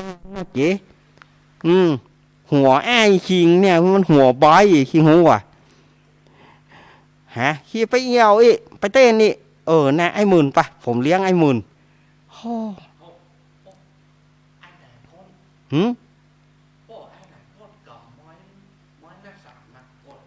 ก็ว่าอยู่ฮันคิงเจื้อฝีมือไอ้คิงจะอยู่อย่างฮันเสือเท่ามีไหนก็เลี้ยงกะแจ้งมาตัวตอนกะลิงย่อมตอนตัวไปไอ้หมื่นไปได้ไอ้มูเฮาไปดูไฟมุกมากๆกันน่ะไฟมุกมากๆข้ากว่าหันแล้วอยากจะเต้นว่ะเชิญเลยนะครับดีเจเสียงหล่อนะครับครับผมต้องการไอ้อย่างครับปะเลอะสั่งมาดิ้งตาได้บ้านอย่าอ่อนก็ครับยากะดิ้งตาได้บ้านมาวันนี้ขอใจอันเนี้ยต้องการฟังเพลงประเภทไหนครับเอาแบบที่เพลงเต้นน่ะเต้นก็ครับก็เต้นกะจะเต้นนะเอาจังหวะให้มันสุดๆไปเลยเนอะโอ้โหสุดๆไปเลยเอาแบบจังหวะโวยก่อนโวย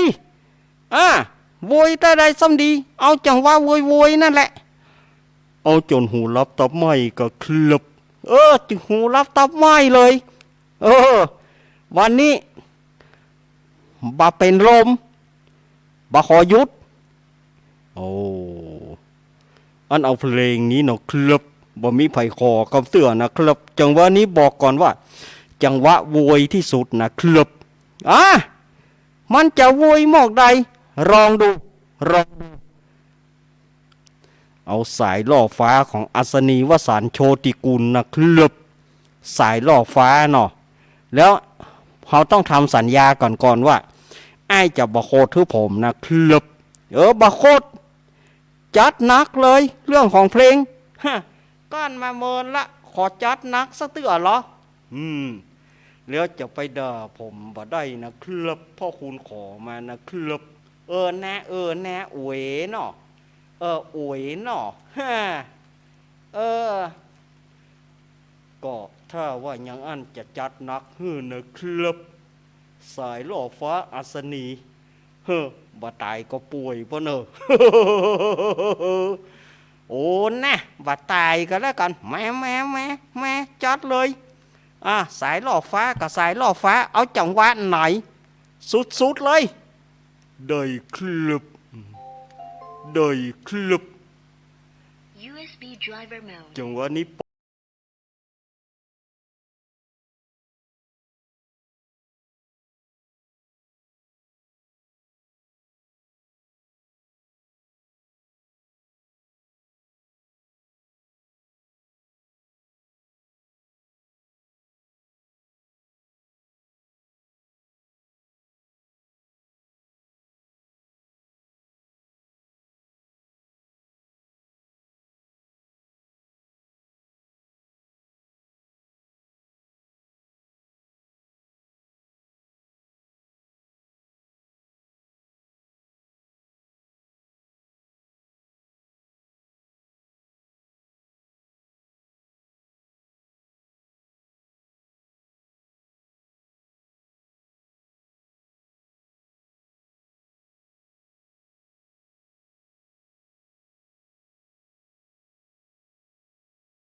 Power off. เป็นอย่างครับหาบ่อยาตาย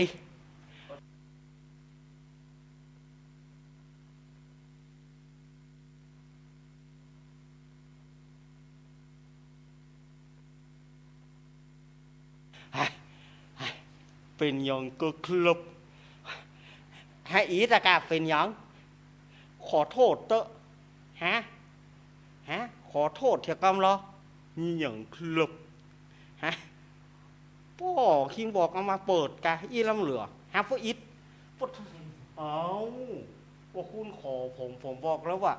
จะเอาจังหวะไหนคุณบอกว่าจังหวะสุดๆผมก็จะทื่อเต็มคาราเบลหรอกครับโอ้พ่อคิงบอก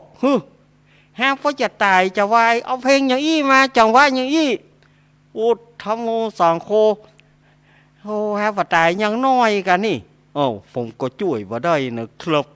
เพราะว่าคุณขอมาแล้ว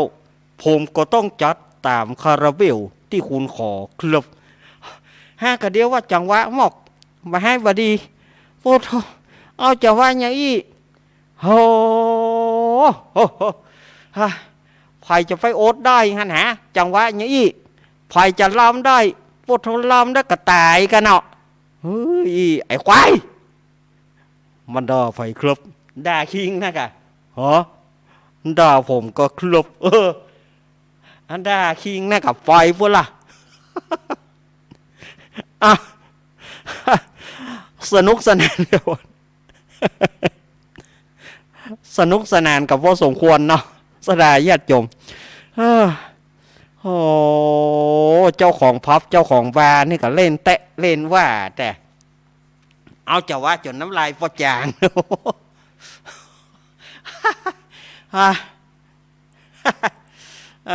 มาตายก็ป่วยวะเด้อ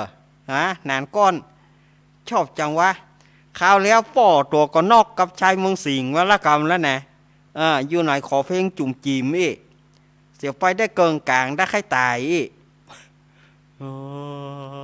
อันนี้มาใครแก่เหลือชายเมืองสิงห์จุ่มจีมก็นี่บอกเฮ้ย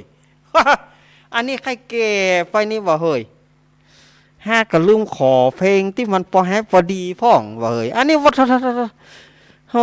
ตายก็ยี่ลำเหลือ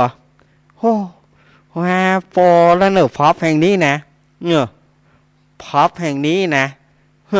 แต่ก่อนจะไปขอทิ้งทวนเนี่ยกำเตอะขอทิ้งทวนเนี่ยก็ต้องบะหินวิไหนบะหินวินี่กะโอ้บะหินไข่เน่าน้ำแข็งมาแล้วครับตัวไผ่ตัวมันผมขอลาก่อนนะครับสวัสดีครับ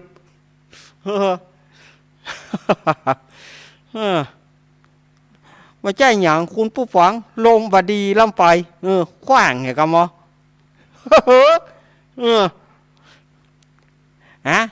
ย่ามทำบ่ใบย่ามติ๊กเนอะไปของกรรมนี้นะมึงเจอไข่เน่าแน่เมื่อว่ากันบ่ได้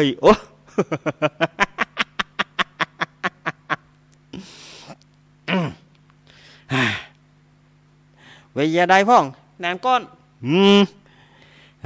ขอนอนซะก่อนด้วยเว้ยเอาให้มันตายเนี่ยน้อยเล่าสว่างหมดเปิดเพลงป้อมพ่อสังขารพ่องนี่ตัวคอเฟิ่นลู่ตัวคอเฟิ่นลู่ตัวว่าเอาจังหวะในสุดๆไปเลยพวกกระจัดแกอันนี้ไปแต่ตัวนะไปโตดเปิ้นบะถูกอย่าตายเขาถึงว่ากะตัวไปซ่อหาตี้คนเดียวหรอ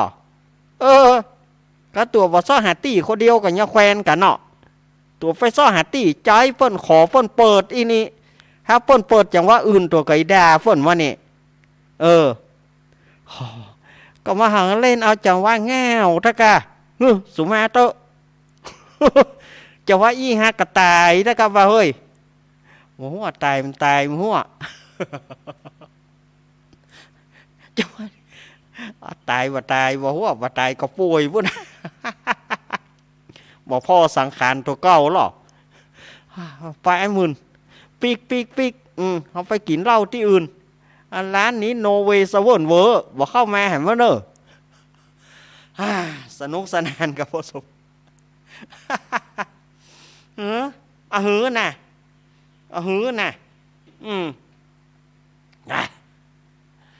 มาพอหน้านี่เจ๊น้ำลายฮะพ่อจางนี่ขี้หูว่ะขี้หูเท่าพอหน้าฮะเลยพอกันหน้ามันงาม พ่อดีๆมีรางวัลเฮ้อคิงพ่อบ่ดีระวังให้ดี นี่อย่างไอ้ก้อนนี่อย่างคือผม หัวคิงแตกเฮ้อคิงพ่อบ่พ่อดีๆหัวคิงแตกเอาไว้ว่าดูดีๆมีรางวัลน่ะพ่อบ่ดีหัวคิงแตกเฮ้อไปแล้วเด้อไอ้ก้อนโบฟอกไปอย่างเดียวครับ ไปละเมื่อแล้วเว้ยเสียอารมณ์ ครับสวัสดีไอ้ก้อนโบลูกก้อนหนานโบนะครับ นะ สวัสดีครับ สวัสดีขอเดินทางไปสวัสดีภาพนะครับ นะ หือ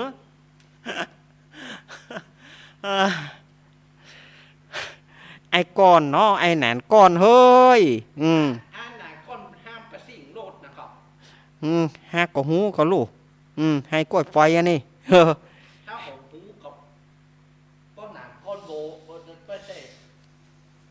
ก้อนหนานไม่ได้ยังไงหัวไอ้ก้อนแตกเหมือนกันนะครับวันการหน้า น้อยแน่ย้อนบ่คิงย้อนฮากาฮะอันเดี๋ยวนี้คิงได้ใจย้อนฮาแหละฮ่าไอ้ใหญ่ว่าตันเลี้ยวฮะพอเลิกไปปีกผายปีกมัน สนุกสนานสถาญาติโยมจะไปถือไปตือกันคลายเครียดกันไปมันบ่เล่นมันก็บ่ม่วนสถาญาติโยมว่ะเมินไหนเอามาหยอดก็ใส่ เมินไหนเอามาหยอดเนาะว่าได้สถาญาติโยมตานผ้ากันหรือยังตานผ้ากันกี่วัดกี่วาตานผ้ากันหรือยังหาผ้าวาสาบางพ่องก็ตานไปแล้วพ่องก็บ่ได้ตานเตื้อเนาะโอ้เดือนยี่เปงนี่สถาญาติโยมจะไปเอี่ยวหน่อยสถาญาติโยมจะไปเอี่ยวหน่อยเดือนยี่เปงนี่จะไปเอี่ยวตังใดหาเดือนยี่เปงหรือว่าจะไปลอยกระทงที่ไหนไปขว้างสตวงที่ไหนไปขว้างสตวงตังใดปีนี้น้ำนักน้ำหนาขว้างสตวงก็ขอให้ขว้างอธิษฐานใจไว้เอากระทงเอาสตวงลอยไปเนาะไปตกเหนือแม่น้ำคงคาพุ่นเนอะนะห้ามเอาลูกจีนไปลอยเนอะห้ามเอาไม้ลูกจีนไปลอยนะอันตราย ไม้เสียบลูกจีนอย่าไปลอยเนอะกระทงนะ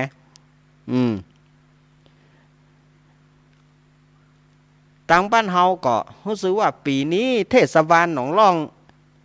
จะจัดกะว่าบ่จัดบ่เนอะกูปีนี้เปิ้นจัดนะตั้งแต่โควิดเข้ามานี่บ่ได้จัดงานลอยกระทงก็ไปเตะไปว่าเนาะที่ไหนจะจัดก็จัดโดยม่วนโดยงานเนอะจัดโดยม่วนโดยงานเนอะจะจัดที่ไหนไปเอี่ยวที่ไหนก็ได้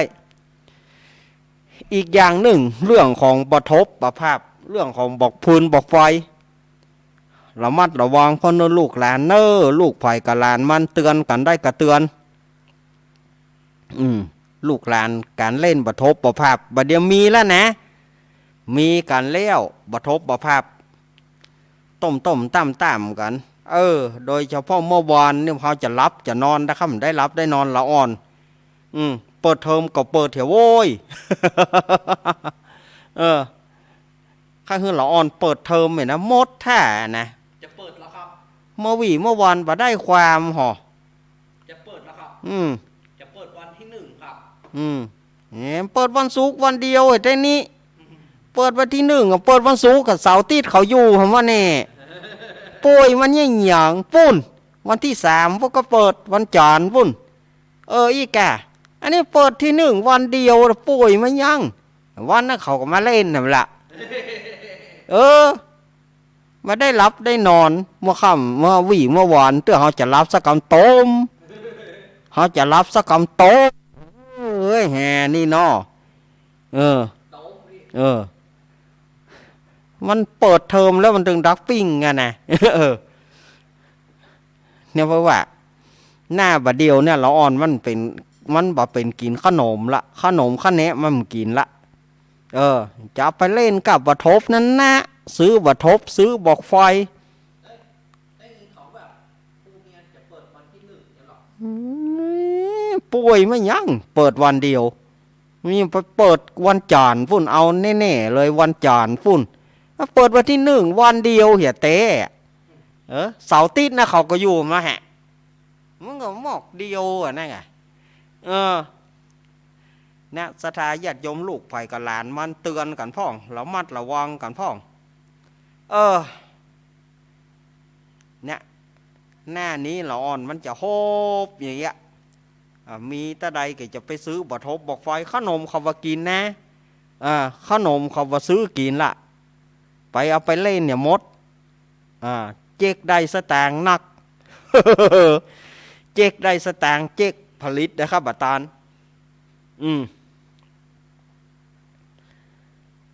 มันก็ไวคึกขนองไผ่มันเนาะสมัยเฮาก็ไปแหมยังแต่สมัยเฮามันจะว่าเล่นรุนแรงอย่างอีสมัยเฮากับบัตรทบแดงนะบัตรทบการทหารนะสดายญาติโยมบอกไปเอาลูกไอ้หน่วยใหญ่ๆนั่นนะไอ้หน่วยบะปิงปองนั่นนะหน่วยบะปิงปองหน่วยไข่ออฟล็อบนั่นนะเฮาเอามาลูกถ้าจะแห้งหน่อยก็สามเหลี่ยมข้าวต้มสามเหลี่ยมข้าวต้มประเดี๋ยวนี้มีละบัตรทบอย่างนั้นนะสามเหลี่ยมข้าวต้มมันถึงเหมือนข้าวต้มสามเหลี่ยมนะมันนี่อย่างเดียวกันนะอันนั้นนี่ดังสุดๆละสมัยเมื่อก่อน30-40 ปีแต่ก่อนนี่ตึกกันนะบัตรทบข้าวต้มนะสามเหลี่ยมข้าวต้มนอกนั้นกับบัตรทบแดงกาทหารนะกาทหารบัตรทบกาเจ๊กนะดังที่สุดละอันที่เฮาแปลงกล้องทบการทบที่เฮากำมันมีด้ามกำแล้วเฮาเอาหัวจุบรถถีบเอาหัวจุบรถถีบเขาแล้วเอาบัตรแทบเขาใส่แล้วก็ตอกนักกำม่วนไปอย่างนะสมัยเฮาแต่ก่อนมีนะการทบนะแปลงการทบแต่ก่อนเพื่อซื้อบัตรแทบที่เพื่อเอาแปลงบัตรแทบที่เปิ้นห้องเก็บนั่นนะที่เปิ้นห้องไอ้เปิ้นเอาแปลงเปิ้นเอายัดตัวปืนนั่นนะก่อนนี้แม่ให้ซื้อแผ่น50แผ่น25ตังค์แล้วมาตากแดดก่อนแม่จะว่าเอาไปตากแดดก่อนถ้าตากแดดเสียงมันจะดัง เอาบัตรแทบตากแดดเสียงมันจะดังเฮ้ยหรอมันม่วนไปอย่างม่วนไปอย่างมาสมัยบเดียวใครเล่นแหงแล้วไปขว่างกันกาอย่างกันกาบอกไฟเตียนนั่นนะบอกไฟที่เหมือนเตียนแซ่เขานั่นน่ะบอกไฟถูกนะบเดียวนี้จะมีอยู่ก็หาเตียนแซ่นั่นนะมันเป็นบอกไฟที่เขาจีเขาใส่แซ่น่ะมันอย่างเตียนแซ่เขานะมันจะมีอยู่ก่อนเดียวว่าครับบอกป้าที่ไหนแล้วเนอะบอกไฟเตียนแช่นั่นน่ะบอกไฟขี้หนูบอกไฟดาวบอกไฟจักจันบอกไฟจักจันนี่ก็ยังมีอยู่ที่เปิ่นบางที่บางแห่งที่เปิ่นส่วนมากเขาจะเอาจีงานศพเนาะบอกไฟจักจันขึ้นเจ๊ต่มเจ๊ต้มเนี่ยบอกไฟจักจันวันเดียวนี่มันใครมีของบอกไฟจักจันนั่นนะบอกไฟวงบอกไฟขี้หนูนะถ้าไปหักแหงแล้วเป็นบอกไฟขี้ซูนถ้าหักแหงแล้วระวังจะมันได้ปุ่งใส่ไฟแล้วกันยังว่าถงเสื้อถงผ้าเข้าหมดอะ บอกไฟขี้ซูนนั่นนะบอกไฟขี้หนูเนี่ยหารว่ามันขึ้นเศษเดียวนะถ้ามันหักแหงมาแล้วมันปุ่งว่าใจใกล้ๆเนอะว่าเข้าถุงเสื้อวะน่ะแต่ก่อนเคยมีบ้านอาตมาน่ะชื่ออุ้ยถาเปิ้นเอาวันไปฟ้อนฮับไม้แข่เปิ้นแห่ไม้แข่มาอุ้ยถานี่ก็ไปฟ้อนแล้วลืมกึดใจว่าตัวเก่าเอาอันเฝ้าใส่ถุงเสื้อ เอาเฝ้าห่อกระดาษใส่ถุงเสื้อแห่ไปฟ้อนฮับโกตานฮับต้นไม้แข่กะจะเอาเฝ้านั้นไปจีไม้แข่นั่นนะเรื่องมันปรบเขาฮักแหงบอกไฟขี้ซุนเนี่ยกะแหงบอกไฟขี้หนูเนี่ยมันปุ้งเข้าถุงเสื้ออุ้ยถานะสดายญาติโยมพุ่มโอ้ได้จะเป็นได้50 ปีพุ่นละกะเอามาอู้ขี้เก่าว่ะได้เขาเป็นละอ่อนอยู่ดังแต่นะเฮ้ยพุ่มในเสื้อเมียหนังหน้าอกป่ะน่ะวะออกเป็นเทิบอ่ะไม่เลยนะหน้าอกที่ซื้อโนมเนี่ยไม่เลยเว้ย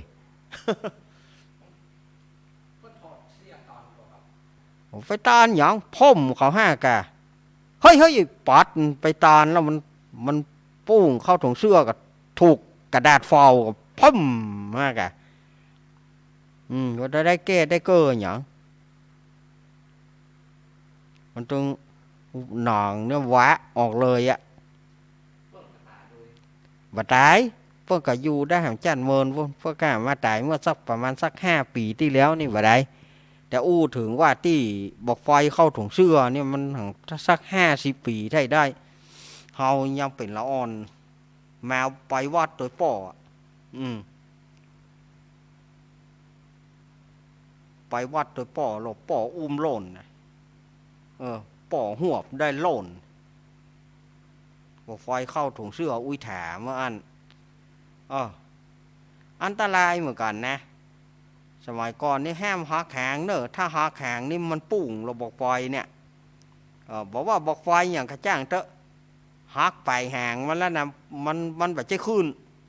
มันซูนไล่ซูนเปิ้นว่าบอกไฟขี้ซูน โอ้บอกไฟบ้องตานนะบอกไฟต้องตานนี่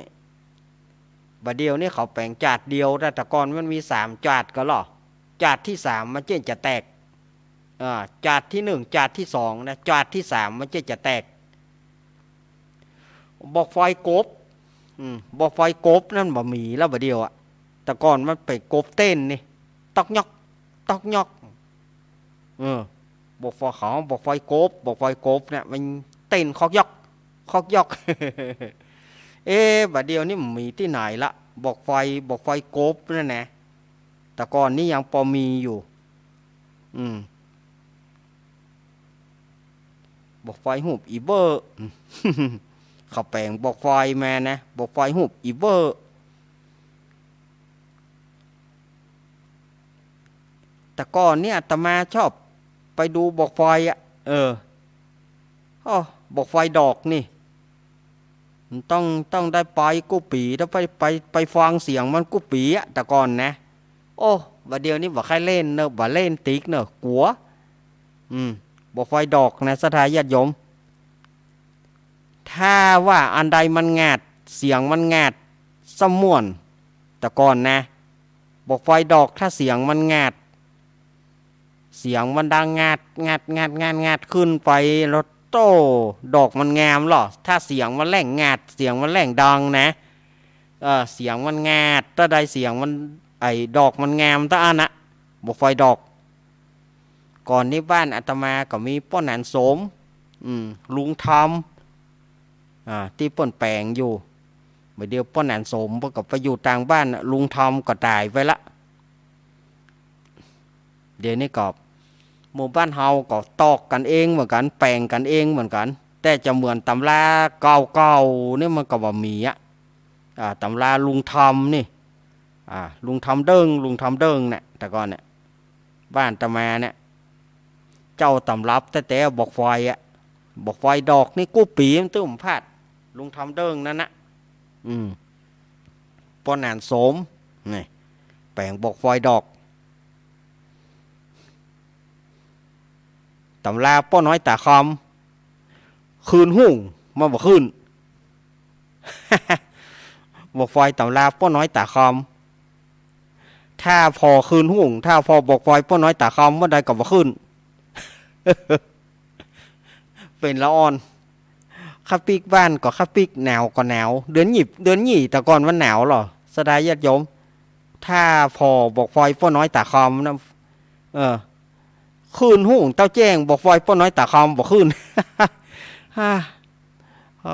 เอากันโคตรกันนี้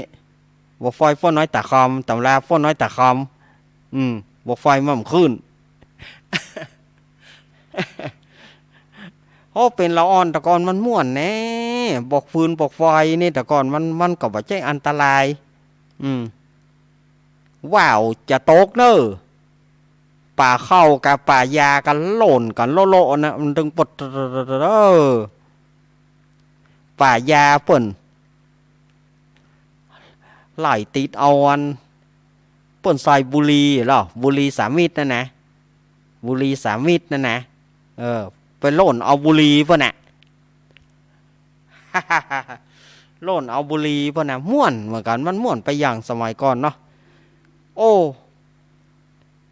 สมัยบัดเดียวนี่บ้านทีตี้เต็มอย่างที่อาตมาไปอู้นะว่าเปิ้นบ่ค่ายฮื้อแปลงละโกมไฟโกมลอยว่าวเนี่ยแต่รอบนอกเขาได้แต่ตั้งแต่เขตหางดงไปเนี่ยเปิ้นบ่อนุญาตบ่ฮู้ว่าตังดอยหล่อเฮานี่ตังดอยหล่อเฮานี่เปิ้นห้ามก่อสันปะตองห้ามก่อ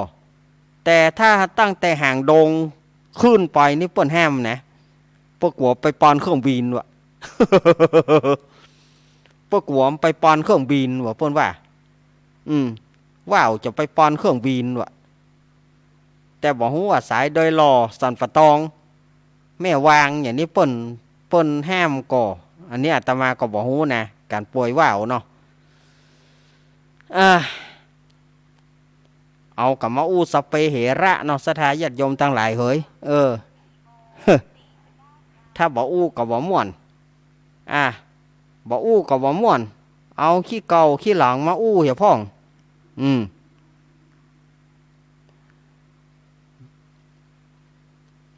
แต่ก่อนมีอย่างต้นโกมเนาะสถาญาติโยมเนาะต้นโกมไม้แค่ต้นโกมไม้แค่เนี่ยแห่กลุ่มหนุ่มกลุ่มสาวสมัยก่อนเพิ่งมีกลุ่มหนุ่มหรอกลุ่มหนุ่มกลุ่มสาวกลุ่มหนุ่ม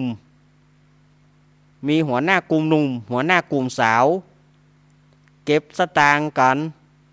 แห่กันแห่ต้นโกมปีนี้จะไปแปลงบ้านไผ่ปีนี้จะไปแปลงบ้านไผ่นะแต่ก่อนโอ้ม่วนมันใจเหมือนบาเดียวนี่บาเดียวนี่ประดับดอกประดับดวงเฮาเป็นละอ่อนแต่ก่อนเปิ้นใจไปเนี่ยไปซอกบ่ปีนมาปะไปซอกบ่ปีนมา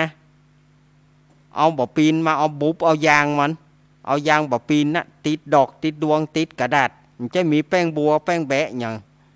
เอาอันนั้นนะยางบ่ปีนเอายางปีนนะมาแปลงดอกมันก็ติดดีอย่างนะเอาขี้ขานไปซ่อแต่ก่อนน่ะไปซ่อหน่วยบ่ปีนมาไปเอาหน่วยปีนมาบุบเอายางมันแปลงซุ้มประตูก้าแปลงซุ้มประตูตามพติบ ตามพติบคนเฒ่าคนแก่เวลาผางพติดก็ตามผางพติดก็พอตัว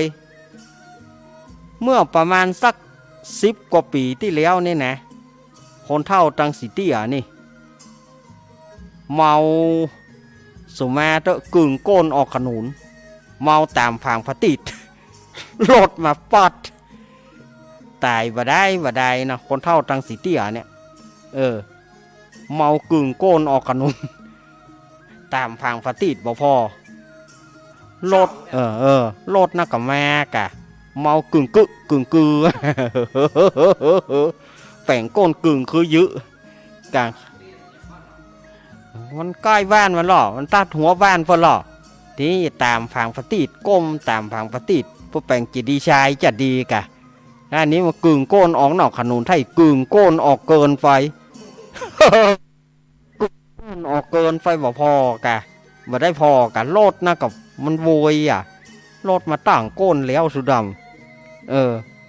มาตายก็ก้นกึ่งนะกะตั้งสิเตียนี่นะสัก10 กว่าปีไทยได้ก็หาประมาณนั้นนะสัก10 กว่าปีเนี่ยเพราะว่าเมาตามพังปฏิดแจงหัวพอจริงเอาตามในบ้านท่านนะ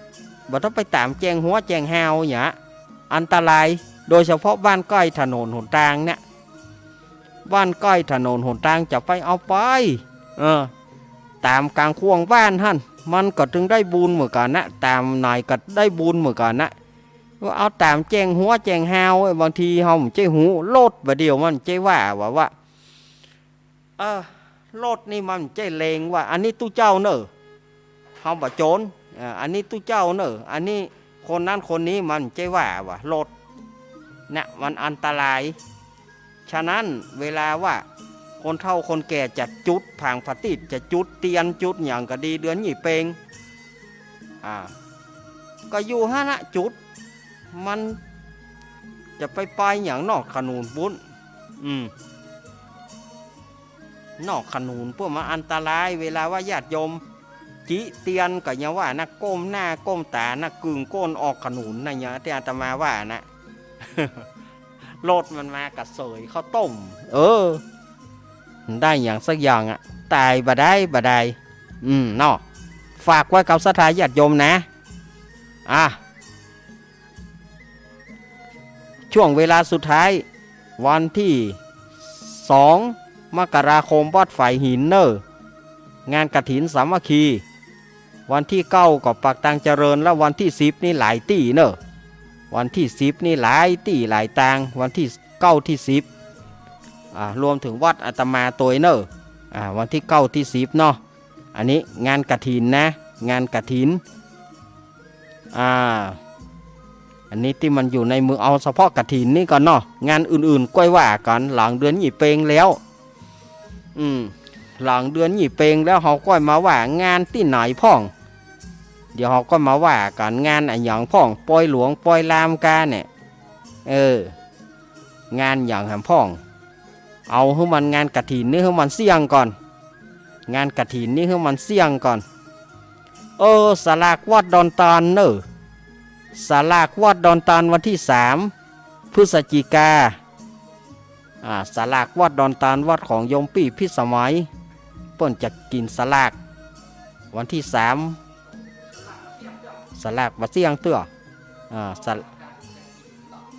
สลากวัดดอนตาลแม่ริมเปิ้นจะกินสลากเนอะ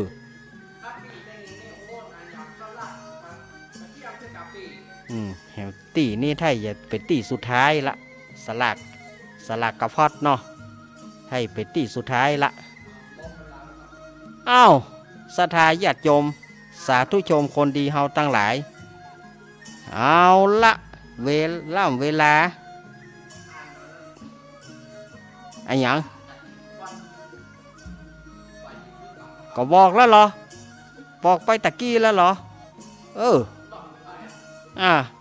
อะวัดไฟหินก็วันที่2นี่เนอะอย่างที่อาตมาว่าตะกี้นะวันที่2เนอะแล้ววันที่9ก็ที่วัดปักตังเจริญวันที่10ก็วัดขุนแปะแล้วก็หลายวัดหลายวารวมถึงวัดอาตมาตัวเอาละก็เวลาก็ปอประมาณละเนอะอาตมาก็ต้องขอนำรายการอำลาจากศรัทธาญาติโยมไปก่อนขออ้างเอาคุณพระศรีรัตนตรัยสิ่งศักดิ์สิทธิ์ทั่วฟ้าสากลโลกจงอภิบาลรักษาศรัทธาญาติโยมตั้งหลายได้อยู่ดีมีสุขขอบคุณทุกสถานีที่รับสัญญาณในเวลานี้อังคารหน้าก้อยปะก่อนใหม่อังคารนี้อาตมาลาไปก่อนอภิวาทานาสีริสานิจังวุธาปจายโนจัตตารโอธรรมาวัฏันติอายุวโนสุขังพลังขอเจริญปอน